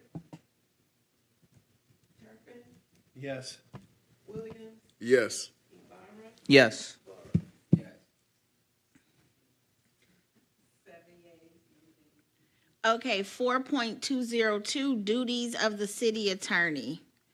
The city attorney is responsible for supervising the conduct of all legal business of the city and its departments, drafting all ordinance proposals and approving them as to form, preparing and approving such leases, deeds, contracts, and other papers as may be required by the mayor, council, or other department, or any department, furnishing written legal opinions when requested by the mayor, the council, or any department, instituting and conducting on behalf of the people all cases arising from the provisions of this charter or ordinances, and when authorized by law, cases under the state law, defending all actions or proceedings against the city, prosecuting all civil actions to which the city is a party or in which the city has an interest. When directed to do so by the mayor, notice of any such action shall immediately be given to the city council, representing any elected officer or appointee of the city in any action or proceedings involving any action or proceeding. Does that say that twice? Of the city in any action or proceedings involving any action or proceedings involving official duties. Does that make sense? Okay, so representing any elected officer or appointee of the city in any action or proceedings involving any actions or proceedings involving official duties. H. Am I not reading it right? It's representing any elected officer or appointment of city in any action or proceeding involving any action or proceedings involving official duties. That's right. That's right. That's right. Okay. Okay. Ensuring that all laws, this charter, and ordinances are legally executed and enforced, performing other duties assigned by resolution, and attending all meetings of the council as requested by mayor or council.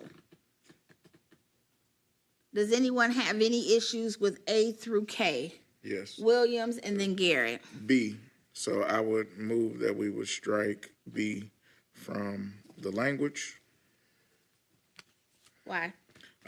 Because, as mentioned in this strongman form of government, the previous administration viewed that drafting all ordinances, proposals, or approving them as to form was a way not to approve council resolutions or ordinances. And so because the city attorney did not draft an ordinance, even though it could be boilerplate that was, used all around the nation, they said they didn't draft it, so it was not a legal document of the city. Okay, thank you. So that's my reasoning for striking that language. All right, Garrett. And then I also have an issue with C, preparing and approving such leases, deeds, contracts, and other papers. Turn your mic on, please. Oh, I'm sorry. Preparing and approving, preparing such leases, deeds, contracts, or other papers as may be required by the mayor, council, or any department. I have a problem with just giving just a blank. It's almost giving somebody a blank signature to approve something on behalf of the city. Leases, deeds, contracts, or other papers as may be required by the mayor or council. I would just say preparing such leases, but approval, that's still left with, has to go before the mayor and have the mayor's signature on it.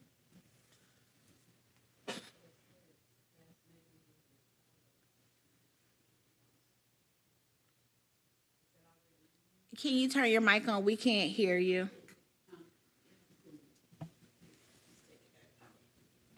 Oh, I was just asking, was that already in there in the second part where it says,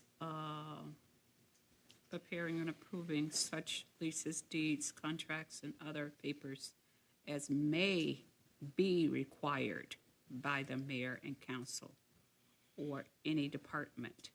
So that's, is that already in, is that? No, That the doesn't say and that approving to was, that. and approving was added, it's in bold. Oh, take out approving So I'm saying taking out of approving, I think the and then put thought- approving down by the mayor No, and no. council? No, not at all. Garrett, can you read what the language you would like to have in Okay. there? C will read preparing such leases, deeds, contracts, or other papers as may be required by the mayor, council, or any department. So only to prepare documents, not Not approve. Okay. I think the thought process behind that was if there were deals on the table, it would, they would lean to the attorney and their expertise to give them the approval to do so. The only issue with that is that if another person has the ability to put us into a situation we may not think is best or on a behalf best for the city, and there's no consequences or anything that can happen to that person, or if that can be taken off the table, because we would have given them already authority per charter to approve it. Now, if you wanted to prepare, that's one thing. Approving, that still has to go either before council if the mayor chooses so, or the mayor has a signature on it, because it could be an example of if I have a city attorney, the city attorney works on our side, and we want to put up a structure, and I'm just throwing this out here, structure off Auburn, and they go through all of these necessarily, deals, and then it comes back to say, okay, well, we want to put 6-story houses by Frosty Treat, and the attorney goes, okay, sounds good to me. Let me draw out the paperwork. Let me approve it. That the builder has the approval, but are you going to put 6-story houses at Frosty Treat? Like, who's responsible for that? Like, if that happens. So I still, I like attorneys just as much as the next person, but I still put the approval in the hands of the mayor or city council. Thank you. So we have a removal of B as in boy altogether and changing of C to remove the bolded and approving. Are there any other, bless I have you? a question. Yes. This role of the city attorney, he is our city of Pontiac's attorney. And these legal documents come before the council. They need legal advice in terms of like its legality. And it's the assumption being that this attorney is hired by our community, By the mayor. the mayor, and and the council. I No, mean, by the mayor. what I'm saying is the council is relying on this attorney's legal expertise to provide counsel in terms of documents that come before us. And what you're saying is, you don't want to trust this attorney. You're going to get who's going to be the ultimate legal advisor for us? We got to hire somebody else to check what the lawyer that we've hired. So just for does? clarification, this is a pushback to the and approving part? Yeah. Okay. But we're Here. approving it based on his suggestion, and he's the legal advisor. Okay. So now, if you're going to disapprove it, now, are you legally in a position to disapprove it? So you would have to have legal counsel to allow you to disapprove what the legal person said. Garrett and then It Williams. sounds like Can I a go vicious for it? circle. I got a compromise. Oh, I got a compromise. oh, hold on. Let me, Garrett, if you wanna, Yeah, I want to rebuttal. you wanna respond? Yes. Okay, go ahead, and then Okay. Kermit. So preparing and approving leases is totally two different things. You advising me on documentation is one thing. You are approving the documentation before you bring it to me is a different thing. And so, yes, I want your advice on if I should go into this lease or not. I just don't want you to have the power to approve it. I can put a motion on the floor as a council person or an elected official on behalf of my constituency, such as what we're having going on in District 6, if I would want something done in my particular area or not. That is something that can be done in a motion. That is something legally done by your elected officials. I trust the opinions of attorneys. I ask for their advice. I just don't want them to pre-approve something that I can't unapprove. Well, I think that the problem here is the wording. When we say approve, it means, in other words, we require legal advice as to whether this document meets up to our expectations. And the legal advice says, yes, I think that this is kosher, to use the term.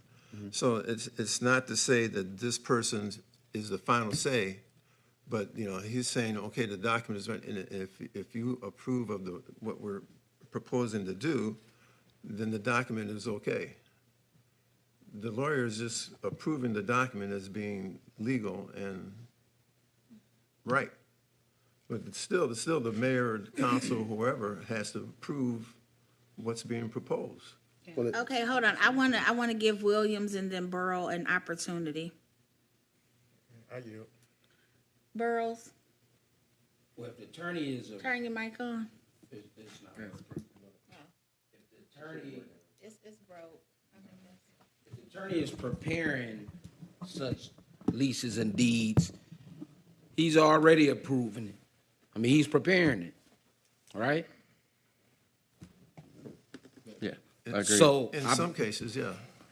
yeah, so I believe, I understand what you're saying about approving the documents. Like, they have the expertise, they the ones who, they are approving it though if they're preparing it. That's just how I look at it.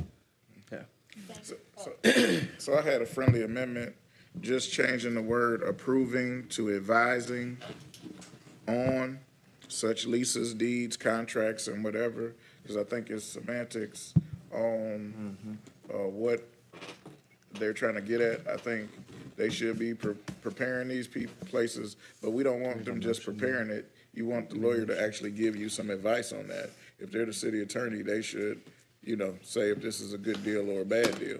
That's why you want legal advice. Great.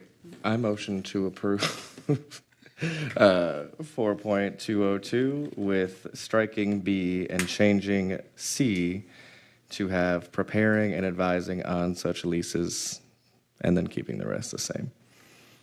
There's a motion on the floor. Is there support? Support. Thank you. Question. Oh, hold on. It's been moved by Stewart and supported by Payne. Discussion, Turpin? It's interesting because in B, approving them as to form. And I think that that's in essence what we're trying to get to, is that the documents are legally tenable. And so when you get to C and it says and approving, it's so all-inclusive that it's like, the lawyer is making the decision on these things. But basically, he's just approving them as to form, which is what we're voting on now. Thank you. Yeah. Payne, I guess my question in regards to this is that, so if the attorney is preparing and advising, should we have in there that the mayor, I said this once, but I don't know if I said it clear for understanding, so it shouldn't be anything in here says the mayor and council shall approve upon voting or whatever, or with the signature or something? I don't know, just ask.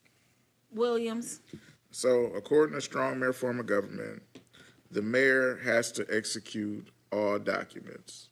The city council has to vote on the sale or lease of all property. And so that both comes before them for a vote. What we want to make sure of is that we had a previous administration, and there's a 180-something page document that shows that they were changing contracts after they were approved upon the council. And so if this language was in there as approval, it could say that the mayor told us to write this document. They didn't bring it to the council, and it got signed on behalf of the city. So I think it's just a clarification point. I think the word approval means what Dr. Turpin is saying, but we also want to make sure that this charter is not as ambiguous as the 1982 charter and up for interpretation, so that way there's clarity. If they're giving advice, then you can always say no to the advice. If they're approving, you can't always say no, even though the content of the charter would be for them to say that this is a good legal standing document. thank you. Any more discussion? Oh, for the next one? No, we're still on 4.202, No, I meant for that section. A through K. Yeah, E. Instituting and conducting on behalf of the citizens instead of people, or no? Williams? Legal language. Yeah, so this is language that's in the original charter. I believe that this is the language that encapsulates not only the city as an entity, but all of the personalities of the city. So when we own the hospital and other things, it made for that. If you say citizens, then that doesn't protect our buildings or anything else. But when you say the people, then it's any issue against the city of Pontiac. Okay. Legal framing. Thank Thank you. you. Any other discussion? I call for the vote. Roll call? Yes. Yes. Yes. Yes. Yes. Yes.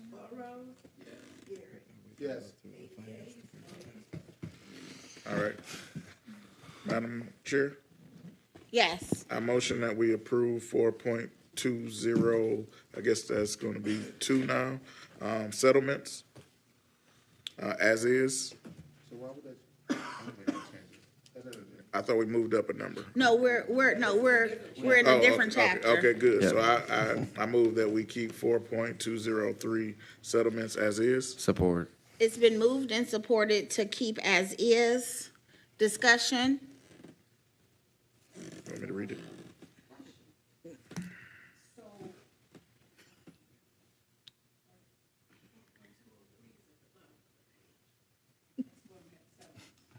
Yes. Where you going? Madam Chair, I have an appointment.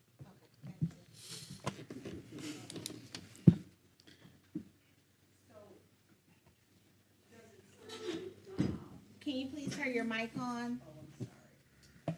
Should it say who can file a lawsuit? No? This is settlements. So it Oh, says. settlements. It says Okay. no civil litigation of the city may be settled without the consent of the council. Okay, that's right, okay.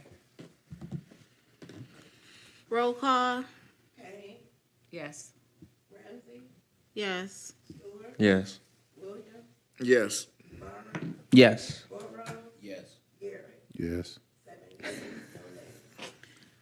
4.204, I make a motion that we approve, as stated, option to the city council. Notwithstanding the above, the council may engage independent legal counsel on a temporary basis where the council is seeking enforcement of a council subpoena or order, suing or being sued by any city agency or officer, or defending against any action or proceedings involving the council's officials' duties. Further, the council may obtain the opinion or advice of independent legal counsel in any matter pending before it. Is there a support? Support. moved by Williams, supported by Stewart. Discussion, Stewart? Is there anything, Kermit, on here that would be wise to have, like, I just think about the parliamentarian that wasn't paid or anything like that in the past. Is there anything wise in this section, or is that covered elsewhere to add, like, if this option is utilized, bills must be paid per? I think we probably just need to put in actually in the finance section that we're about to go to, that all invoices by the council that have been budgeted must be paid in a timely manner, because I think that's the issue, because I don't know if we can actually predict what different administrations would do or not do. This was how one administration acted, but I don't know, so. No, I think that's great. Just wanted to make sure we had Plus, I just want thoughts to on keep that. this, because this language is, I don't want to. Yeah. Okay, cool. Very good language. Question. Commissioner Payne. Question. Thank you. In regards to inserting junior counsel, a junior counsel, would that go into this section, or does it go someplace else? A junior council, I think that probably would be boards and commissions. Or under the personnel section. I think we talked about, Junior as in youth, or junior as I in, think it's in like Pardon? deputy junior counsel. as in youth, Youth. for clarity? Oh, okay. Yes. Yeah, I think that should go, boards I think that will go in boards and commissions. Boards and commission. Yeah, So how do we do that under there when we get to, we already, yeah, when we get to that section where we're going to be talking about the arts commission and all that, we could yeah, just so add that's it. at 7, right? Yeah, we could add that there. Well, it's in whatever section it is, but Okay, we're on so- 4.204. There is a motion on the floor. It's been moved and seconded. We're having discussion about that. Anybody else have discussion? I call for the vote. All right. Roll call, Madam Clerk. Yes. Yes. Yes. Yes. Yes.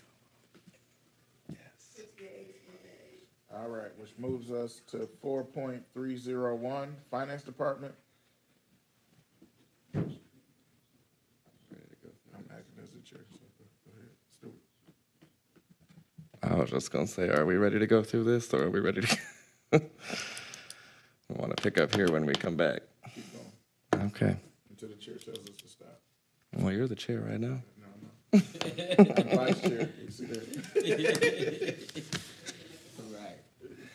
Yeah, someone wants to make a motion. Okay. Section 4.301, Finance Department. A finance department is created in the executive branch of city government. The finance department shall have the direct supervision over the finance department. Oh, the finance director shall have direct supervision over the finance department and the administration of the financial affairs of the city, including the keeping of accounts, financial records, the collection of taxes, special assessments, and other revenue.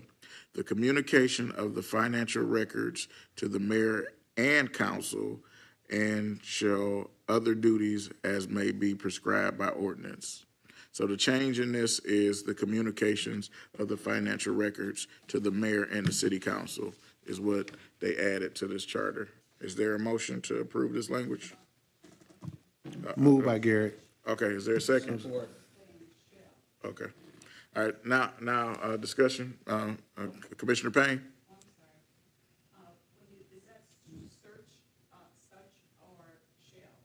Where did you see shall? It's neither one. No, I said, no. No. Such other duties as may be prescribed by the ordinance, but that was already in the charter. The only change to this department is the bold words, the communications of the financial records to the mayor and council. When you was reading it, you said shall instead of such. Okay, That's what she's saying. okay, well, as it reads in the paper. Right. You want to read it, Madam Payne? Yeah, there's a motion and support already. Yeah, it's been moved and supported. All right, roll call. No, it was Burrows. Agreed. Yes. Yes. Yes. Yes. Yes.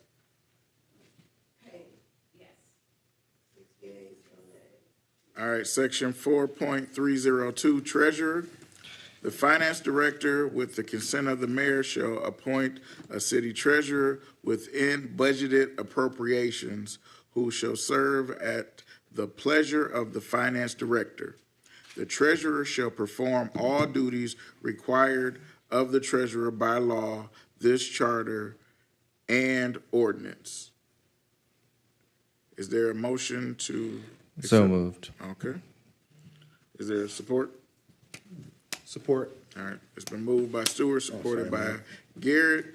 The changing in wording is within budget appropriations, and then the and instead of or, charter or ordinance. So, it's been moved and supported. Any discussion? Seeing none, roll call? Williams, Yes. Ibarra, Yes. Burrows, Yes. Garrett, Yes. Haynes, Ramsey, Yes.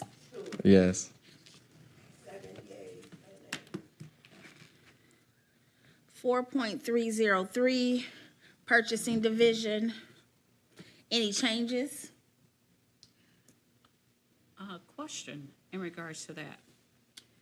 There were, it seemed like I remember on, I can't really remember, but during one of the city council meetings, there were some problems between purchasing departments and where things weren't coming through and smooth, and so is there something that needs to be added in there to capture that? Do you have language to add to that to capture that? No, I'm asking, actually, Commissioner Williams, I think he was in office during that time. So I think when we get to the integrity part, I think some of that will be covered, and also having a chief integrity officer will cover some of those portions. What the charter members did add that was not in the original charter, which was within budgeted appropriations. So the purchasing cannot just be buying things that are outside. So I think that change and update will help with some of that. Commissioner Payne? Okay. Make a motion to accept as is. So moved. It's been moved by Payne and supported by Stewart to approve the current language as is. Any discussion? Roll call? Williams, Yes. Ibarra, Yes. Burrows, Yes. Garrett, Yes. Haynes, Yes. Ramsey, Yes. Stewart. Yes. 7 yeas, no nays. 4.304, centralized purchasing, competitive bidding. Any changes to this? All purchases and contracts of departments and agencies of the city shall be made through the Division of Purchasing, except as may otherwise be provided by ordinance. All purchases and contracts for procurement which exceeds the dollar amount fixed by ordinance shall be made only pursuant to competitive bidding as prescribed by ordinance. The city may contract only with persons or firms that are equal opportunity employers and observe the principles set forth in section 6.101 of this charter. The council shall enact all purchasing ordinance that ensures competitive bidding for all bids on goods and services. Moved. Support. Moved by Williams and supported by Stewart. Any discussion? Roll call. Ibarra, Yes. Burrows, Yes. Garrett, Yes. Haynes, Yes. Ramsey, Yes. Stewart, Yes. Williams. Yes. 7 yeas, no nays. 4.305, restrictions on purchases. No purchases shall be made except on a signed requisition by the head of a department, countersigned by the finance director and approved by the purchasing agent. No purchases shall be made in excess of appropriations. Is there, Williams? Yeah, just want to add to the end of that, to be filed with the clerk. Within what time frame? I don't know what a reasonable time frame is. 30 days? That all, well, I'll wait till we get. No, I mean, this is where you need to speak up, Gary. You think there's, No, because what I'm saying, why would it be filed with the, like, because you know how many Public purchases record? that people make, like the businesses of day-to-day business. So yeah, why but would- there should be at least a reconciling at the end of the year so these things can be existing. So what we've had is, we've had people doing things with no invoices, no record of any of that stuff, and it never got to the clerk. The city has a currency of switching out purchasing agents and finance directors. So where would those documents actually be stored? And then we also had somebody leave office with a U-Haul full of documents or whatever. If there's not in the clerk office, there's no history of that. So, I mean, I'm not objecting to anything about, trust me, about storage and making sure that we have proper documentation. And I totally agree with you, and as it relates to that, something that needs to happen. I'm just saying that the capacity of it being filed with the clerk, So it's- Pontiac, I'm just saying, Pontiac, I'm not sure has the technology base, or if there's a program being used now where that information could be heard. If it's something that could be sent to the clerk's office via, email, once it's signed off, you got all this documentation, purchase has been made, and the purchase agent says, okay, send this to, just CC it on a document or send it to the clerk, I could see that. But there's a lot of paperwork, a lot of paper that still goes on in this organization, and that is the problem. Like, you still have to store that stuff. Like, you understand what I'm saying? Like, but it needs to be digitized. I agree, but before, I have no disagreement with what you're saying. I do agree that all these things need to happen. But are we capable of, without paper, being able to provide what we're asking for? I think we'll eventually get there. But right now, is that sheet of paper that's on the desk of the purchasing agent has to go to the clerk's office. And then where would they store it? Where would they store it at? So where does the purchasing agent store it? I don't know now. I don't know now. There was no purchasing agent when I first got here. So I don't know. But it is one now.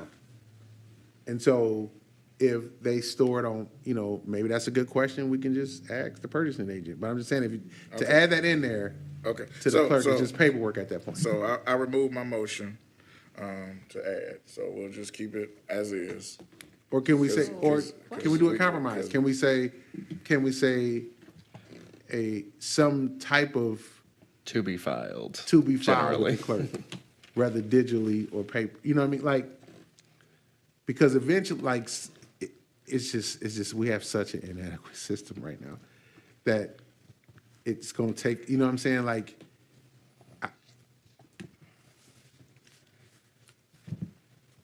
Madam Chair? I just don't want to put all that work on the clerk's office. That's all I'm saying. Thank you. Stewart and then Payne. All right, Payne. There are companies that store documents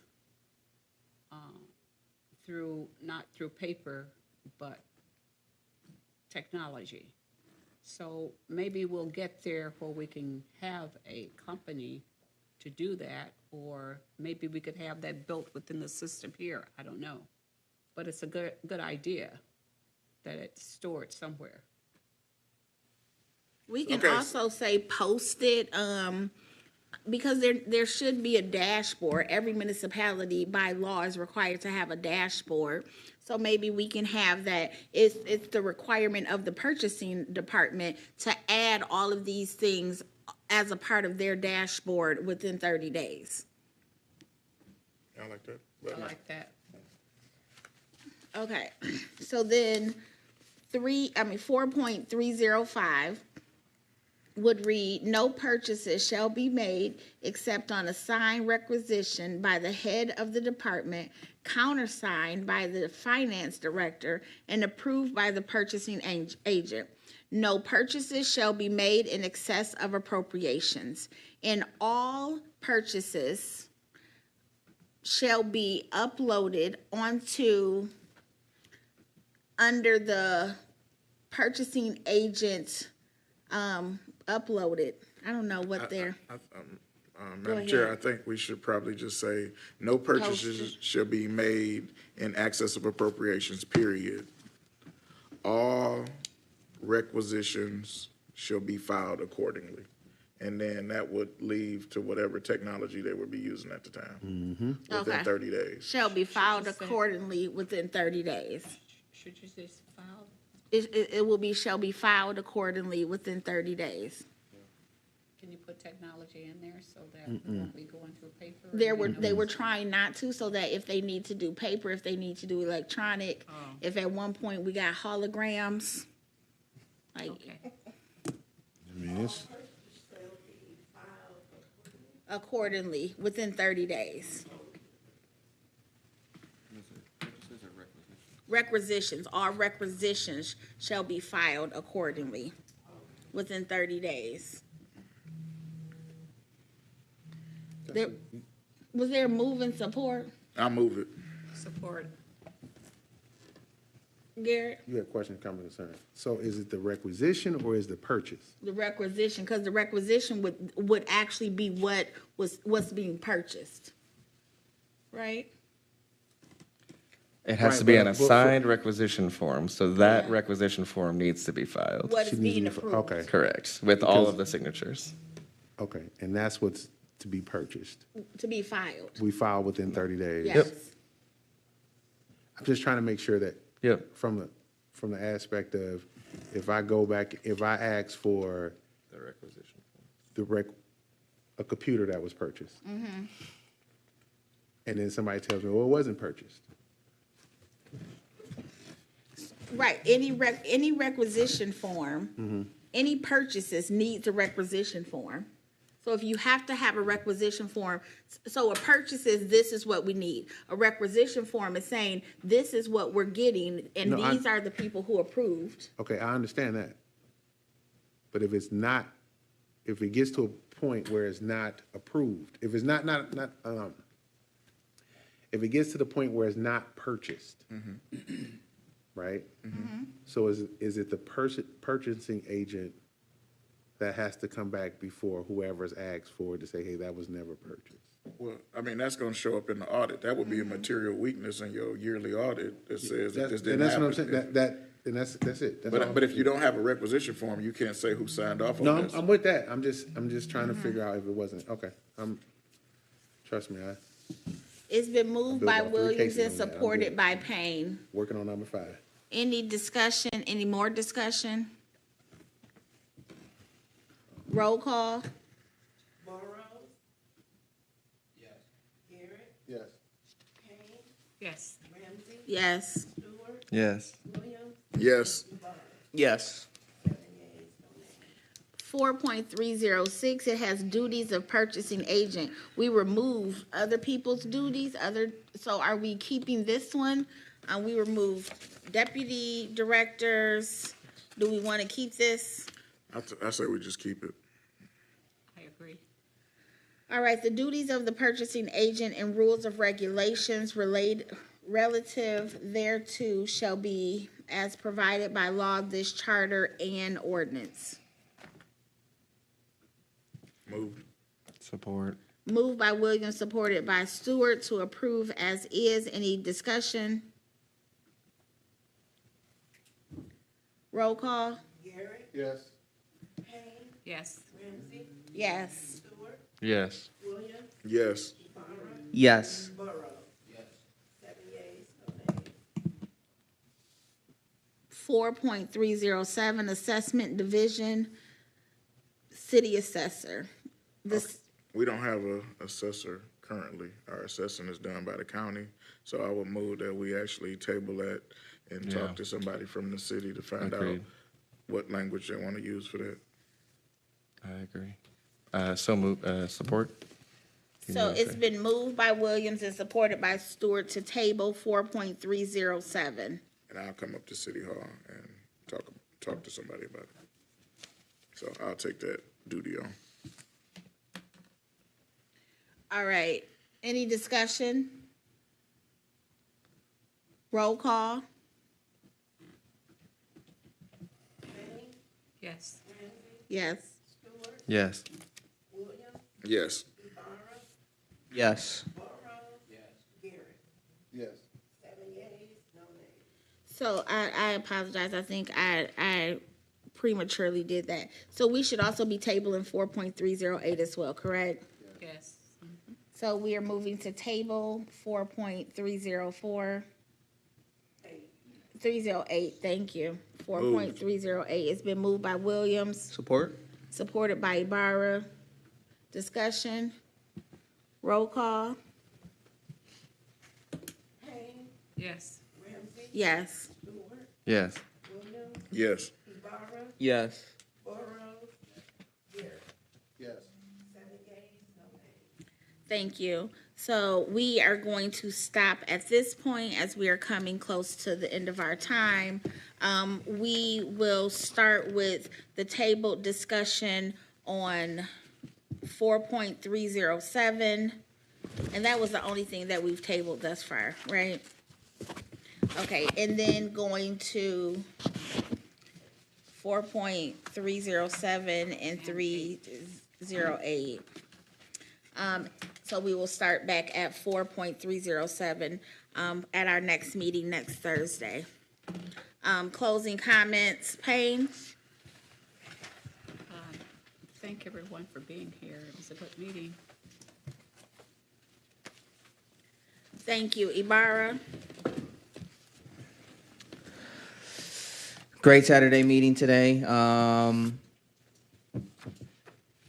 Appreciating the crunch time and looking forward to our future meetings.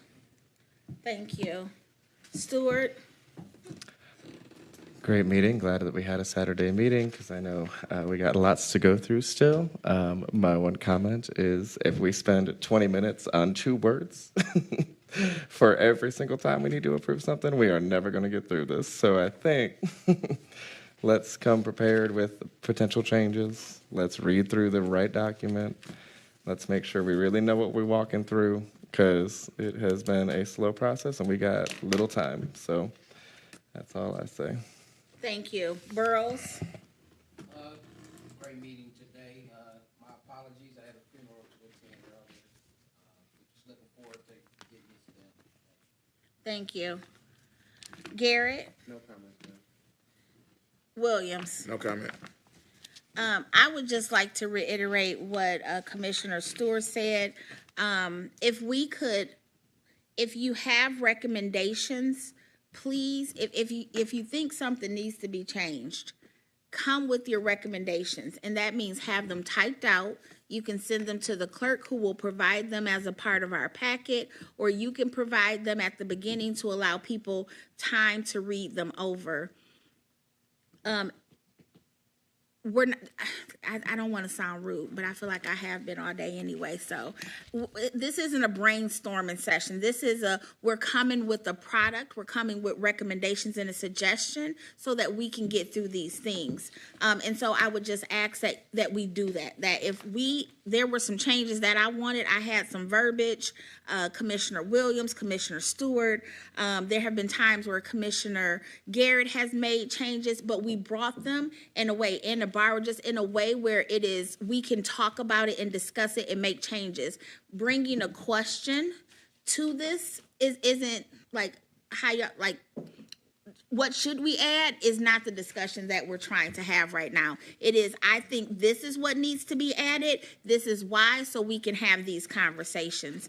We are meeting next Thursday, but we have also been asked to do a special presentation to the council.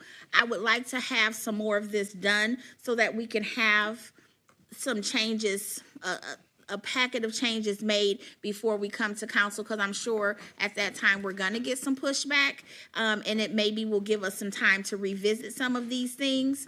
So if anybody has any questions, yes. I got a question. You said we present before council. Yes, a special presentation. I guess people don't watch these meetings. So when I came to talk on Tuesday, residents were like, well, we haven't heard about the changes. And so we talked about doing outreach. And so, yes. So that would be a responsibility for the chair and the vice chair to come before council. Yes. And just, okay. And we're pretty much gonna have a packet of from beginning until where we currently are, whenever this meeting is scheduled. This is what we've talked about. Either these are the changes we've made, or we didn't make any changes. And then I don't read them out in front of the people who are there to start garnering some response. You say you will read them out. Well, we'll have it available. I think, and I'll talk to the vice chair. Let me just be very clear.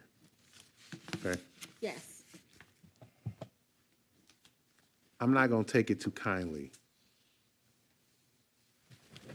I'm not going to take it too kindly if someone begins to be disrespectful when you've had every opportunity to come before this body and address the concerns that you have about the charter, and you pick that moment in time to begin to, let's just say, be very disrespectful. And so I know we all on social media and we like our little prime time and that whole thing, but this is very important to our city. And so I'm just asking that you respect the leadership that's going to come before you and make sure that they're treated with the utmost respect as they're delivering this. And you have my utmost approval if that decides to go sideways, to clearly leave the dais or wherever they're asking you to do your presentation. Because the disrespect that comes from when this happens, and I've seen it before, but the disrespect that comes from, you just need to know, the chair and this vice chair, I clearly support you not being allowed to be disrespected in a public meeting where only 20 or 30 people gonna watch anyway. That's all. I need your energy to be out there with the people who really are concerned about what's happening as far as the charter is concerned. Thank you. Yeah, so if no one has anything else other than that, the meeting is adjourned at 2:00. Thank you.